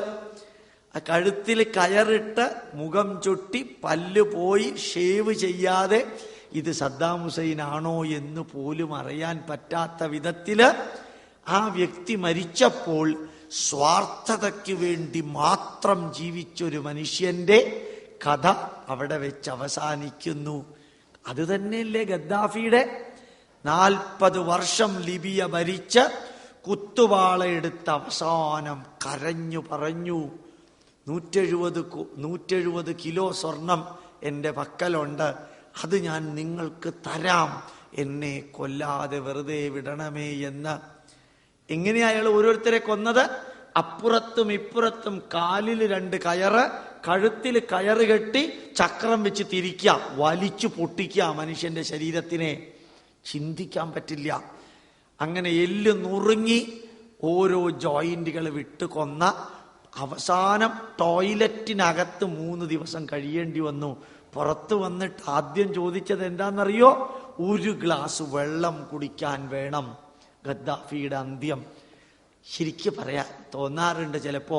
അവനവന് വേണ്ടി മാത്രം ഭക്ഷിച്ചു, അവനവന് വേണ്ടി മാത്രം ചെയ്തു, അവനവന്റെ കസേരയ്ക്ക് വേണ്ടി മാത്രം ജീവിച്ചു. അന്ത്യത്തില് ആ ചെയ്തതിൻ്റെ മുഴുവനും മിനിറ്റുകൾ കൊണ്ട് അനുഭവിച്ച് വേണ്ടി വന്നു മരണം. കൊല്ലല്ലേ എന്ന് പറഞ്ഞു. ലോകത്തിൽ പലരെയും കത്തി നെഞ്ചത്ത് കുത്തി ഇറക്കി കൊന്നിട്ടുണ്ട്, കത്തി കൊണ്ട് കീറി കൊന്നിട്ടില്ല. അത് ഇയാളെ മാത്ര. നിങ്ങൾ കണ്ടിട്ടുണ്ടാവും, ഇറച്ചിക്കടയുടെ മുമ്പിലായിട്ടിരുന്ന ഡെഡ് ബോഡി കത്തി കൊണ്ട് കീറി കൊന്നു. 40 വർഷം ചെയ്തത് മിനിറ്റുകൾ കൊണ്ട് അനുഭവിച്ചു തീർത്തു എന്ന് പറയുന്നത് ശരിയാണോ തെറ്റാണോ എന്ന് അറിഞ്ഞൂടാ. ഏതായാലും ഒരു രാജ്യത്തിന്റെ ഭരണാധികാരിയെ ഇങ്ങനെ കൊന്നത് ശരിയായില്ല എന്ന് മാതൃഭൂമി എഡിറ്റോറിയൽ എഴുതി. ഏതായാലും ഈശ്വരാനുഗ്രഹം കൊണ്ട് ലിബിയക്കാര് മാതൃഭൂമി വായിക്കാൻ സാധ്യതയില്ല. ഞാൻ ചിലപ്പോ പറയാറുണ്ട്, അവനവൻ ചെയ്തു കൂട്ടിയത് പ്രകൃതി വന്നിട്ട് ശിക്ഷിക്കില്ല, പ്രകൃതി ചിലരെ ഏൽപ്പിക്കും ശിക്ഷിക്കാൻ. അല്ലാതെ പ്രകൃതിക്ക് വന്ന് ശിക്ഷിക്കാൻ പറ്റുമോ? പ്രകൃതി ചിലരെയൊക്കെ ഏൽപ്പിക്കാം, നീ പോയിട്ട് ഇത് ചെയ്യാൻ. അമേരിക്കക്കാരാ സദ്ദാം ഹുസൈനെ ഇങ്ങനെയൊക്കെ ചെയ്തത്. പ്രകൃതിക്ക് വന്ന് ചെയ്യാൻ പറ്റില്ല. എന്നാൽ കേരളീയരെ അന്ന് ബന്ധം ആകർഷിച്ചു, ആഘോഷിച്ചു. ഞാൻ പാലക്കാട് റോട്ടിലായിപ്പോയി, ഒന്നും തിന്നാൻ കിട്ടിയില്ല എനിക്ക് സദ്ദാം ഹുസൈൻ മരിച്ച ദിവസം. എന്നാലും കുഴപ്പമില്ല, ഞാൻ അയാൾ മരിച്ച ദിവസം പട്ടിണി കിടന്നല്ലോ എന്ന് എനിക്ക് തന്നെത്താനെ സമാധാനിക്കാമല്ലോ. അങ്ങനെ ഈ ഒരു വരി ഭുഞ്ചതേ തേ ത്വകം പാപ ഏ ഭജന്ത്യാത്മകാരണാത്, അവനവന് വേണ്ടി മാത്രമായിട്ട് ജീവിക്കാതിരിക്കുക. ഞാൻ എല്ലാവരോടും പറയുന്നു, നിറഞ്ഞ ഹൃദയത്തോടു കൂടി പറയുകയാണ്, നിങ്ങൾക്ക് വേണ്ടി മാത്രം ജീവിക്കല്ലേ, മറ്റുള്ളവർക്കും വേണ്ടി ജീവിക്കാം. ഞാൻ ഇന്നലെ ഈ വരി പറയുമ്പോൾ എൻ്റെ നെഞ്ചു പിടയ്ക്കാറുണ്ട്. ഞാൻ ഇന്നലെ പാർമേക്കാവിൽ പറഞ്ഞു, ഒരിക്കലെങ്കിലും നിങ്ങളും നിങ്ങളുടെ മക്കളും കൊച്ചുമക്കളും കാണണം. എന്ത്? പണക്കാരുടെ വീട്ടില് വിവാഹം കഴിഞ്ഞ് എച്ചിലല ഒന്നിന്റെ മുകളിൽ ഒന്നായി വെച്ച് ആ കല്യാണ മണ്ഡപത്തിലെ കാലിൽ ചവിട്ടിയ മണ്ണും ചെളിയുമെല്ലാം ഭക്ഷണത്തിൽ പതിഞ്ഞ് എച്ചിലല പുറത്തിടുമ്പോൾ പട്ടികൾക്കൊപ്പം ഭക്ഷണം കഴിക്കുന്ന മനുഷ്യരുണ്ട് കേരളത്തിൽ. ഇന്നും കേരളത്തിലുണ്ട്. അവരെ ഒന്ന് കാണണം നിങ്ങൾ, വെറുതെ കാണണം. എന്തിനെന്ന് ചോദിച്ചാൽ വെറുതെ കാണുമെന്ന്. അതേപോലെ ഏതോ സ്ത്രീയുടെയും പുരുഷന്റെയും വികാരത്തിമർപ്പില് ഒരു കുട്ടിക്ക് ജന്മം നൽകിയ അമ്മത്തൊട്ടിലോ അനാഥാലയത്തിലോ ഇട്ടേച്ച് പോകുമ്പോ ജന്മം നൽകിയ അമ്മയെയും അച്ഛന്റെയും കയ്യിലെ സ്പർശനം, ഒരു തലോടലേൽക്കാൻ കൊതിക്കുന്ന കുട്ടികളുണ്ട് അനാഥാലയങ്ങളില്. അമ്മയെയും അച്ഛനെയും കണ്ടിട്ടില്ല. എന്തെങ്കിലും നമുക്ക് ചെയ്തുകൂടെ? Indian Institute of Scientific Heritage തയ്യാറുണ്ട്, എഴുതി വെച്ചിട്ടുണ്ട്. സേവനം സമർപ്പണം പരിപാടിയിലൂടെ ഞങ്ങൾക്കറിയാം പാവപ്പെട്ടവളുടെ വേദന എത്ര ഗംഭീരാണെന്നറിയോ. എന്നെങ്കിലും എൻ്റെ മുമ്പിലുള്ളവർക്ക് സമയം കിട്ടുകയാണെങ്കിൽ തിരുവനന്തപുരത്ത് വരുന്നുണ്ടെങ്കിൽ ഒരു 3 മണിക്കൂർ മാറ്റിവെക്കണം ഗോപാലകൃഷ്ണന് വേണ്ടി. 3 മണിക്കൂർ തിരുവനന്തപുരത്ത് ഉള്ളൂര ഇറങ്ങണമെങ്കിൽ ഓട്ടോ എടുത്തിട്ട് 12 രൂപ കൊടുത്താൽ നേരെ മെഡിക്കൽ കോളേജിലേക്ക് പോകാം. അകത്ത് കയറി കഴിഞ്ഞ് RCC ഉണ്ട്, റീജിയണൽ ക്യാൻസർ സെന്റർ. അതിൽ 1ാമത്തെ നിലയിലേക്കൊന്ന് കയറുക. 1 1.5 വയസ്സുള്ള കുട്ടികള്, നാവില് ക്യാൻസർ, മോണയില് ക്യാൻസർ, തൊണ്ടയില് ക്യാൻസർ, യൂളയില് ക്യാൻസർ, പാലറ്റില് ക്യാൻസർ, ഈ ത്രോട്ടില്, വോക്കൽ കോഡില്, ഈസോഫാഗസില്, എപ്പിഗ്ലോട്ടിസില്, ലങ്സില് ക്യാൻസറുള്ള ചെറിയ കുട്ടികള്, 1 വയസ്സ് 1.5 വയസ്സ്. ആ കുട്ടികളെ മടിയിൽ വെച്ച് കരയുന്ന അമ്മമാരെ ഒന്ന് കാണണം. ആ കുട്ടികളെ മടിയിൽ വെച്ച് കരയുന്ന അമ്മമാരെ ഒന്ന് കാണണം നിങ്ങൾ. ആ അമ്മ എന്താ പ്രാർത്ഥിക്കുക? ഈ കുട്ടി മരിക്കണമെന്ന് പ്രാർത്ഥിക്കണോ, ജീവിക്കണമെന്ന് പ്രാർത്ഥിക്കണോ, അതിനെ വേദനിപ്പിക്കാതെ കൊണ്ടുപോകണമെന്ന് പ്രാർത്ഥിക്കണോ? വെറുതെ ചിന്തിക്കുക. ഞാൻ ജസ്റ്റ് നിങ്ങളോട് പറയാം, ഈ വരിക്ക് കോംപ്ലിമെന്ററി ആയിട്ട് പറയായിരുന്നു. അപ്പൊ എച്ചിലലയിൽ നിന്ന് ഭക്ഷണം കഴിക്കുന്നവര്, അനാഥാലയത്തിൽ കഴിയുന്നവര്, ക്യാൻസർ വന്ന് വേദന കൊണ്ട് പുകയ്ക്കുന്നവര്, ഡെഡ് ബോഡി മെഡിക്കൽ കോളേജ് ഹോസ്പിറ്റലിൽ നിന്ന് പുറത്തു കൊണ്ടുവരുമ്പോൾ അത് വീട്ടിൽ ശ്മശാനത്തിൽ കൊണ്ടുപോയി കത്തിക്കാൻ പൈസയില്ലാതെ ആംബുലൻസ് ഡ്രൈവറുമായിട്ട് ബാർഗെയിൻ ചെയ്യുന്ന മക്കള് ഡെഡ് ബോഡിയുടെ മുമ്പിൽ നിന്നുകൊണ്ട് ഈ ആംബുലൻസിലെ ഡ്രൈവറുമായിട്ട് ബാർഗെയിൻ ചെയ്യുന്ന കാഴ്ച ഞാൻ കാണാറുണ്ട്. ഞാൻ എൻ്റെ കൂട്ടത്തിലുള്ള കുറച്ചുപേരെ കൊണ്ടുപോകാറുണ്ട്. മോർച്ചറിക്കകത്ത് കൊണ്ടുപോയിട്ട് നിർത്താറുണ്ട്. ഞാൻ ഒരു 5 മിനിറ്റ് മോർച്ചറിക്കകത്ത് നിൽക്കാൻ പറയാറുണ്ട്. സ്മെല്ലുണ്ട് എന്നാലും പറയാറുണ്ട്. ഇതെല്ലാം മറ്റുള്ളവന് വേണ്ടി വാർദ്ധക്യത്തിൻ്റെ കരമകാഷ്ടയില് കട്ടിലിൽ കിടന്ന് ഉരുണ്ട മകനോ മകളോ ഭാര്യയോ അല്ലെങ്കിൽ ഭർത്താവോ നോക്കാനില്ലാതെ പൊളഞ്ഞ ശരീരത്തിലെ തൊലി പോയി ഇൻഫെക്ഷൻ വന്ന് പഴുത്ത പുഴുത്ത ദുർഗന്ധം വന്ന് കട്ടിലിൽ കിടന്ന് മൂത്രവും മലവും മാറ്റാൻ പോലും ആരുമില്ലാതെ കഴിയുന്ന നമ്മളെ പോലെയുള്ള മനുഷ്യർ കേരളത്തിലുണ്ട്. നമ്മളെ പോലെയുള്ള മനുഷ്യര് ആരും നോക്കാനില്ല. കട്ടിലിൽ നിന്ന് എഴുന്നേക്കാൻ വയ്യ, ബാത്റൂമിലേക്ക് പോവാൻ വയ്യ, നടക്കണ്ടേ, എഴുന്നേൽക്കണ്ടേ, ശരീരം അനങ്ങണില്ല.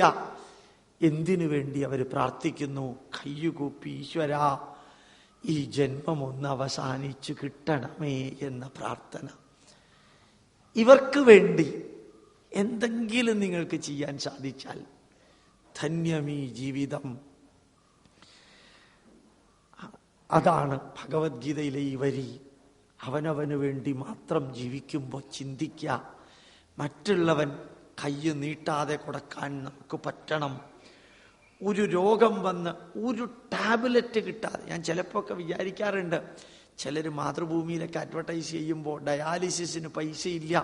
എന്താ കാരണം എന്നറിയോ? ഗരുഡപുരാണത്തിലെ 2-ാം ഭാഗത്തിൽ ഒരു വരി പറയുന്നുണ്ട്. ഗരുഡപുരാണത്തിലെ 2-ാം ഭാഗത്തിൽ അത് സുപ്രീം കോടതി റഫറൻസ് എടുത്ത വരിയാണ്. സുപ്രീം കോടതി റഫറൻസിന് എന്തിനാ എടുത്തറിയോ? ഒരാൾ സ്കൂട്ടറിൽ പോകുമ്പോൾ അയാൾക്ക് നെഞ്ചുവേദന വന്നു. അയാൾ സ്കൂട്ടർ അവിടെ ഇട്ടേച്ച് തൊട്ടടുത്തുള്ള പ്രൈവറ്റ് ഹോസ്പിറ്റലിൽ കയറിയതും അയാൾ അവിടെ വീണു. ഉടനെ ഡോക്ടർ വന്ന് ചെക്ക് ചെയ്തപ്പോൾ മാസീവ് ഹാർട്ട് അറ്റാക്ക് വന്നതാ. Massive heart attack. പെട്ടെന്ന് ഓക്സിജൻ കൊടുത്ത് അയാൾക്ക് ബാക്കി പ്രഥമ ശുശ്രൂഷയൊക്കെ കൊടുത്തു കഴിഞ്ഞിട്ട് ബാക്കിയുള്ളതൊക്കെ ചെയ്ത് കഴിഞ്ഞപ്പോൾ നോർമലായിട്ട് പറഞ്ഞു ഉടനെ ഓപ്പറേറ്റ് ചെയ്തില്ലെങ്കിൽ 2ാമത്തെ അറ്റാക്ക് ഇപ്പം വരും, വിത്തിൻ ഹാഫ് ആൻ അവർ. പുറത്തേക്ക് പോകാൻ നേരെയില്ല. അയാൾ ഓപ്പറേറ്റ് ചെയ്യാൻ പറഞ്ഞു. ആരൊക്കെയോ വന്ന് ഗ്യാരണ്ടി നിന്നു. ഓപ്പറേറ്റ് ചെയ്തു. 1.5 ലക്ഷം രൂപ കൊടുക്കണം. അയാൾ കേന്ദ്ര ഗവൺമെന്റ് ഓഫീസിലാണ് വർക്ക് ചെയ്യണത്. കേന്ദ്ര ഗവൺമെന്റ് ഓഫീസിൽ അറിയിച്ചു പ്രൈവറ്റ് ഹോസ്പിറ്റലിലാണ് ഹാർട്ട് സർജറി നടന്നത്, റീഇംബേഴ്സ്മെന്റ് പറ്റില്ല. സുപ്രീം കോടതിയിൽ അഡ്വക്കേറ്റ് വാദിച്ചത് ഒരൊറ്റ വരിയ. എന്താണ് അഡ്വക്കേറ്റ് വാദിച്ചത്? ഗരുഡപുരാണത്തിലെ 2-ാം ഭാഗത്തിൽ പറയുന്നു, സർവ്വജീവജാലങ്ങൾക്കും അവനവന്റെ ജീവനെ നിലനിർത്താനുള്ള അത്യാഗ്രഹമുണ്ട്. സർവ്വജീവജാലങ്ങൾക്കും അവനവന്റെ ജീവനെ നിലനിർത്താനുള്ള അത്യാഗ്രഹമുണ്ട്. അതിനുവേണ്ടി ആ ജീവന്റെ ഉടമസ്ഥതയിലുള്ള ശരീരം എന്തും ചെയ്യും. അർത്ഥം മനസ്സിലായോ? ആ ജീവനുള്ള ശരീരം, ആ ജീവൻ ആ ശരീരത്തിൽ നിലനിർത്താൻ എന്തും ചെയ്യും. അന്ന് അയാൾക്ക് പ്രൈവറ്റ് ഹോസ്പിറ്റലേ അടുത്തുണ്ടായിരുന്നുള്ളൂ. അതുകൊണ്ട് അവിടെ സർജറി നടത്തേണ്ടി വന്നു. കൂടുതലൊന്നും വാദിക്കാനില്ല. റീഇംബേഴ്സ്മെന്റ് 12% ഇൻട്രസ്റ്റോട് കൂടി കൊടുക്കാൻ കോടതി ഉത്തരവിടണം. ഇതായിരുന്നു അഡ്വക്കേറ്റ് 15 മിനിറ്റ് കൊണ്ട് വാദിച്ചത്.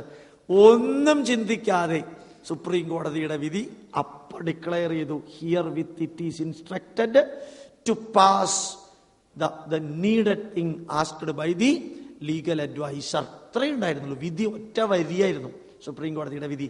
ഇത് ഞാൻ പറഞ്ഞത് ഏത് എച്ചിലയിൽ നിന്ന് ഭക്ഷണം കഴിക്കുന്നവനും ഏത് അനാഥാലയത്തിൽ കഴിയുന്ന കുട്ടിക്കും ഈ വാർദ്ധക്യത്തിന്റെ ക്ലൈമാക്സിൽ കടന്നു പിരിയുമ്പോഴും വേദന കൊണ്ട് പൊളയുമ്പോഴും ഡയാലിസിസ് ചെയ്യണമെന്ന് തോന്നുമ്പോഴും എല്ലാം ഈ മനുഷ്യന്റെ അവസാനത്തെ ബിന്ദു വരെ ഇനിയും ജീവിക്കണമെന്നൊരാഗ്രഹമുണ്ട്. ഇപ്പൊ പറഞ്ഞ വരി മറക്കരുത്. ഇനിയും ജീവിക്കണമെന്ന ആഗ്രഹം എല്ലാവർക്കുമുണ്ട്. അങ്ങനെ ജീവിക്കാൻ, അവന് വേണ്ടി ഒരു കൈത്തിരി കത്തിക്കാൻ എൻ്റെ മുമ്പിലുള്ളവർക്ക് സാധിച്ചാൽ 100 പ്രാവശ്യം ശബരിമലയിൽ പോകുന്നതിനേക്കാൾ പുണ്യമാണത്. 100 പ്രാവശ്യം ഗുരുവായൂരിൽ പോകുന്നതിനേക്കാളും പുണ്യമാണത്. നമ്മളുടെ വേദനിക്കുന്നവർക്ക്, ഞാൻ ഇൻക്ലൂഡിങ് മൃഗങ്ങളെന്ന് പറയും, എല്ലാ മൃഗത്തിനുമുണ്ട് ആ ശരീരത്തോടു കൂടി ഇനിയും ജീവിക്കണമെന്ന്. അതിനെ കൊന്നു തിന്നല്ലേ? ബൈബിളിൽ പറയുന്നു അതിന് ആത്മാവില്ല, അതുകൊണ്ട് അതിനെ കൊന്നു തിന്നാം. തെറ്റാ. മനുഷ്യൻ പോലും മൃഗമായി ജനിക്കുന്നുണ്ട്. മനുഷ്യൻ പോലും മൃഗമായി ജനിക്കുന്നുണ്ട്. ഒരു മരണത്തിന് ശേഷം എന്ന് പറഞ്ഞത് ഞാനല്ല. കാലിഫോർണിയ യൂണിവേഴ്സിറ്റിയിലെ ബ്രയൻ എൽ വൈസ്, കുറച്ചു മുമ്പ് ഞാൻ ആ പേര് നിങ്ങളോട് പറഞ്ഞു. പക്ഷേ റിട്രോഗ്രസീവ് ഹിപ്നോട്ടിസത്തില് ഈ വ്യക്തിയുടെ ആത്മാവ് മൃഗത്തിന്റെ ശരീരം സ്വീകരിച്ചാൽ അത് റിക്കളക്ട് ചെയ്യാൻ മനുഷ്യന് സാധിക്കില്ല എന്ന് അദ്ദേഹം പറയുന്നു.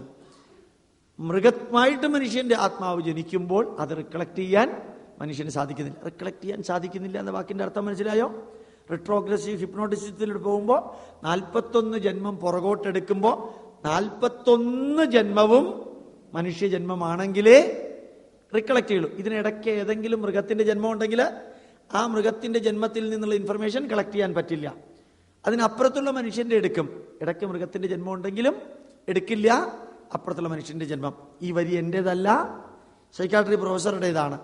അതുകൊണ്ട് ജീവിക്കണം, നിലനിൽക്കണം എന്ന ആഗ്രഹം നിങ്ങൾക്ക്. ഇന്നലെ എൻ്റെ കൂട്ടത്തിൽ ഒരാൾ പറയുകയുണ്ടായി, ഈ കുരുവിയെ ഇവിടെ വെച്ചിരിക്കുന്നത്, ചെറിയ പക്ഷികളെ വെച്ചിരിക്കുന്നത് രാത്രി 11 മണിക്ക് ക്യാൻറ്റീനിൽ വർക്ക് ചെയ്യുന്ന മുരളി ടോർച്ച് കൊടുത്ത് നോക്കും അത്രേ. എന്താ കാരണം?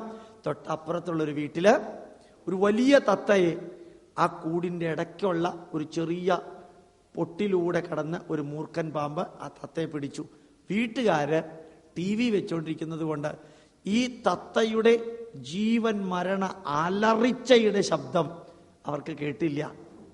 വീട്ടിലുള്ളവര് 3/4 കഴിഞ്ഞ് TV ഓഫ് ചെയ്തപ്പോൾ ശബ്ദം കേട്ടപ്പോഴത്തേക്കും ആ പാമ്പിന്റെ വായ്ക്കകത്ത് 3/4 തത്തയും പോയി കഴിഞ്ഞിരുന്നു. 3/4 ഈ പാമ്പിന്റെ വായിക്കുന്നു. ആ തത്ത അന്ന് വരെ എടുക്കാത്ത ശബ്ദം, സ്ക്രീമിങ്. അങ്ങനെ തത്തയ്ക്ക് ഇങ്ങനെ ഒരു ശബ്ദം ഉണ്ടെന്ന് പോലും ആർക്കും വിചാരിക്കാൻ പറ്റില്ല. എന്തായിരുന്നു കാരണം? ആ തത്തയ്ക്ക് ആ ശരീരത്തോടുകൂടി ഇനിയും ഭൂമിയിൽ നിലനിൽക്കണമെന്ന അതിയായ ആഗ്രഹമുണ്ട്. ആ ആഗ്രഹമാണ് ഈ പാമ്പിനെ ചെറിയ കൂടായിരുന്നു. തത്തയ്ക്ക് എങ്ങനെയും വളയാൻ പറ്റില്ല. ഇത് വലിയ കൂടാ, മുകളിലേക്കോ ചുവട്ടിലേക്കോ എങ്ങോട്ടെങ്കിലും പോവാൻ സാധിക്കും. തിരിച്ച് ഞാൻ വിഷയത്തിലേക്ക് വന്നാൽ, അവനവന് വേണ്ടി മാത്രം ജീവിക്കല്ലേ, മറ്റുള്ളവന് വേണ്ടിയും ജീവിക്കൂ. അങ്ങനെ ജീവിക്കുമ്പോൾ കിട്ടുന്ന സുഖം ഒരിക്കൽ മദർ തെരേസ പറയുകയുണ്ടായി, ഓരോ കുഷ്ഠരോഗിയുടെയും കാല് ഞാൻ എണ്ണയിട്ട് തിരുമി ചികിത്സിക്കുമ്പോൾ യേശുക്രിസ്തുവിൻ്റെ കാലാണ് തിരുമുന്നത് എന്നാണ് എനിക്ക് തോന്നാറുള്ളത്. അതോടുകൂടി അദ്ദേഹത്തിനെ പല ബിഷപ്പുമാരും അവരെ വിലക്കി, നിങ്ങളെ ഒരു ക്രിസ്ത്യന്റെ വീക്ഷണത്തോടു കൂടി കാണാൻ സാധ്യമല്ല. മദർ തെരേസ പറഞ്ഞു, അതൊന്നും എനിക്ക് പ്രശ്നമല്ല. എന്താ അങ്ങനെ വിലക്കാൻ കാരണം അറിയോ? ഈ രോഗിയെ യേശു ക്രിസ്തുവിനോട് താരതമ്യം ചെയ്തതിൻ്റെ ദേഷ്യമായി. രോഗിയെ യേശു ക്രിസ്തുവിനോട് താരതമ്യം ചെയ്തു. ഈ തൃശ്ശൂരിലെ ബിഷപ്പ് മാത്രമാണ് അദ്ദേഹത്തിന്റെ കൂട്ടത്തിലുണ്ടായിരുന്നു. ജോസഫ് പുലിക്കുന്നേലും ഉണ്ടായിരുന്നു. സിറിയാക്ക്, ഫാദർ സിറിയാക്ക് CMS കോളേജിലെ വൈസ് പ്രിൻസിപ്പാളും ഉണ്ടായിരുന്നു കോട്ടയത്തെ. ബാക്കി പലരും എതിർത്തു. എന്തിനാ യേശു ക്രിസ്തുവിനെ രോഗിയോട് ഉപമിച്ചത്, കുഷ്ഠരോഗിയോട്? അതായിരുന്നു ദേഷ്യം. ഞാൻ തിരിച്ച് വിഷയത്തിലേക്ക് വന്നാൽ, എല്ലാവരിലും ഈശ്വരനെ കാണാൻ സാധിച്ചവരാ ഭാരതീയര്. നമ്മൾ ഈശാവാസ്യം ഇതം സർവം യത് കിഞ്ച ജഗത്യാം ജഗത് തേന തെക്തേന പുഞ്ചീതാം ആകൃത കസ്യ സിദ്ധനം. ഇതിന്റെ അർത്ഥം ഞാൻ ആൽമരത്തിന്റെ ചുവട്ടിൽ വെച്ച് പറയാം. നല്ല രസമായിട്ടുള്ള അർത്ഥം. ഭാരതീയ പൈതൃകം പഠിക്കണം എന്നുള്ളവർ എന്ത് പഠിക്കണം എന്നുള്ള ചോദ്യത്തിന് ഉത്തരമായിട്ടാണ് ഞാനിത് പറയാറുള്ളത് സാധാരണയായിട്ട്. തിരിച്ച് വിഷയത്തിലേക്ക് വന്നാൽ ഞാൻ പറയുന്നു, വിശക്കുന്നവര്, വേദനിക്കുന്നവര്, അനാഥര്, വൃദ്ധര്, രോഗികള് എന്തെങ്കിലും ചെയ്യുക. ചെയ്തത് ഒരാളോട് പറയാതിരിക്കുക. ആ ചെയ്തതിന്റെ ഫോട്ടോ എടുക്കാതിരിക്കുക. ഈ VIP-മാരെ വിളിച്ച് ചെയ്യുന്ന സേവന കർമ്മങ്ങൾ ഉദ്ഘാടനം ചെയ്യാതിരിക്കുക. ഇരു ചെവി അറിയാതെ അതങ്ങ് കൊടുക്കുക. പണ്ടത്തെ കാലത്ത് പറയാറുണ്ട്, നീ മേടിച്ചത് എല്ലാവരും അറിയണം, നീ കൊടുത്തത് ആരും അറിയരുത്. നീ മേടിച്ചത് എല്ലാവരും അറിയണം, നീ കൊടുത്തത് ആരും അറിയരുത്. നിന്നെ ആരെല്ലാം ചീത്ത പറഞ്ഞോ അതെല്ലാവരും അറിഞ്ഞാലും കുഴപ്പമില്ല, നീ ആരെയും ചീത്ത പറയരുത്. നീ ആരെയും ചീത്ത പറയരുത്. അപ്പൊ നമ്മളുടെ വാക്കുകളൊക്കെ ഉണ്ട്, വലിയ വാക്കുകളാ, അർത്ഥവത്തായ വാക്കുകൾ. നമ്മൾ ഉപരിപ്ലവമായ അർത്ഥമേ എടുക്കാറുള്ളൂ. ഉപരിപ്ലവമായ അർത്ഥമേ എടുക്കാറുള്ളൂ. ഈ ഭഗവത്ഗീതയുടെ വരി നിങ്ങൾക്ക് അതിഗഹനമായ സന്ദേശം തരട്ടെ എന്ന് പ്രാർത്ഥിച്ചുകൊണ്ട് ഇനി നമുക്ക് ഇന്ന് പിരിഞ്ഞ്, ഇനി വലിയ ഗഹനമായിട്ടുള്ള വരികളല്ല, ലളിതമായിട്ടുള്ള വരികളാണ്. എന്ത് സംശയം ഉണ്ടെങ്കിലും ഏതിനെക്കുറിച്ചും വൈകുന്നേരം അവിടെ കൊണ്ടുവന്നാൽ നമുക്ക് വിവരിക്കാൻ സാധിക്കും. മാണ്ഡൂക്യോപനിഷത്തിനെ കുറിച്ച് ഒരാൾ പറയുകയുണ്ടായി. മനസ്സിൻ്റെ വ്യത്യസ്ത അവസ്ഥകളെക്കുറിച്ച് മാണ്ഡൂക്യോപനിഷത്ത് വളരെ വ്യക്തമായിട്ട് പറയുന്നു. അതെന്തുകൊണ്ടാണ് സാറ് പറയാത്തതെന്ന് ചോദിച്ചു. ഭാരതത്തില് എല്ലാ ഗ്രന്ഥങ്ങളും അവസാനം ചെന്നെത്തുന്നത് മനയേവ മനുഷ്യാണാം കാരണം ബന്ധമോക്ഷയോഹോ, മനസ്സിലേക്കാ ചെന്നെത്തുന്നത്. എല്ലാം മനസ്സിലേക്കാണ് ചെന്ന് എത്തുന്നത് എന്നറിയണം. മനസ്സിൽ മാറ്റം വന്നാലേ ജീവിതത്തിൽ മാറ്റം വരുള്ളൂ എന്ന് ഓർമ്മിക്കുക. ഇത്രയും പറഞ്ഞുകൊണ്ട് നിങ്ങൾക്ക് എന്തെങ്കിലും സജഷൻ തരാനുണ്ടെങ്കിൽ കൊടുക്കാം. ഭക്ഷണത്തിൻ്റെ കാര്യത്തിലോ ഇന്ന് ഉച്ചയ്ക്ക് അല്പം കറി കുറവായിരുന്നു എന്ന് തോന്നുന്നു. അത് സംഭവിച്ചത് 11:45 ഇവിടെ എണ്ണമെടുത്താണ് അവിടെ നോക്കിയത്. പക്ഷേ 12:30 ആയപ്പോൾ അപ്രതീക്ഷിതമായിട്ട് കണ്ണൂരിൽ നിന്നും കോഴിക്കോട് നിന്നും 10-80 പേര് വന്നു വണ്ടിയിൽ. ഗുരുവായൂരിൽ മക്കൾക്ക് ചോറൂണ് കൊടുത്ത് ജസ്റ്റ് വന്നപ്പോൾ ലാസ്റ്റ് മിനിറ്റിൽ അത് അപ്രതീക്ഷിതമായിരുന്നത് കൊണ്ടാണ്. എഴുതാത്ത പുറം വായിക്കേണ്ട ആവശ്യമില്ല, എന്നാലും സംഭവിച്ച ഒരു കുറവ് ഞാൻ അങ്ങോട്ട് ഏറ്റുപറയുന്നു. അത് ക്ഷമിക്കുമെന്ന് വിചാരിക്കുന്നു. ഇന്ന് വൈകുന്നേരം നാളെ മുതൽക്കും അങ്ങനെ ഉണ്ടാവില്ല. സഫീഷ്യൻ്റ്ലി കൂട്ടത്തിലിടാൻ പറഞ്ഞിട്ടുണ്ട്. ഇന്നൊരു വർക്കിംഗ് ഡേ കൂടി ആയിരുന്നില്ലേ, ഉച്ചയാവുമ്പോൾ അത്രയും കൂടില്ലെന്നൊരു ധാരണ പാവം അവർക്കുണ്ടായിരുന്നു. എന്നാലും അത് ചിലർക്ക് കിട്ടിയില്ല എന്ന് തോന്നുന്നു. അങ്ങനെ കിട്ടാത്തവരുണ്ടെങ്കിൽ മാത്രമല്ല വേറെ എന്ത് ആവശ്യമുണ്ടെങ്കിലും ആൾട്ടർനേറ്റീവ് എന്ത് വേണമെങ്കിലും ചോദിക്കാം. നിങ്ങൾ ഇതിൻ്റെ അകത്തുള്ള കുടുംബാംഗങ്ങൾ, അതിഥിമാരല്ല, ഏത് കുറവും ചൂണ്ടിക്കാണിക്കാം, എന്ത് പരിഹാരം വേണമെങ്കിലും ചെയ്യാൻ സാധിക്കും. അതിന് ഒരു പ്രോബ്ലം ഇല്ല. നന്മകൾ, അനുമോദനങ്ങൾ, അഭിനന്ദനങ്ങളൊന്നും പറയണമെന്നില്ല. കുറവുകൾ പറയുമ്പോഴാണ് കറക്റ്റ് ചെയ്യാൻ ഞങ്ങൾക്ക് എളുപ്പമുള്ളതെന്ന് പറഞ്ഞുകൊണ്ട് വൈകുന്നേരത്തെ ആൽമരത്തിൻ്റെ ചുവട്ടിലെ ഇരിപ്പിന് കറക്റ്റ് ടൈമില്ല. ജസ്റ്റ് സൗകര്യം മാതിരി നിങ്ങൾ വരിക. അവിടെ ചോദ്യങ്ങൾ ചോദിക്കാനോ ചർച്ച ചെയ്യാനോ ഉണ്ടെങ്കിൽ അതുമായിട്ട് പോകാം. ഇല്ലെങ്കിൽ 8 പേജുള്ള പുസ്തകം നിങ്ങൾക്ക് തന്ന് ഹിന്ദു ധർമ്മത്തിന് മിനിമം നമ്മൾ എന്ത് പഠിക്കണം എന്നുള്ളതിനെക്കുറിച്ചുള്ള വിവരണം ആ പേപ്പർ നിങ്ങൾക്ക് എല്ലാവർക്കും തന്ന് നൽകുന്നുണ്ടാവും. പ്രണാമം, നമസ്കാരം.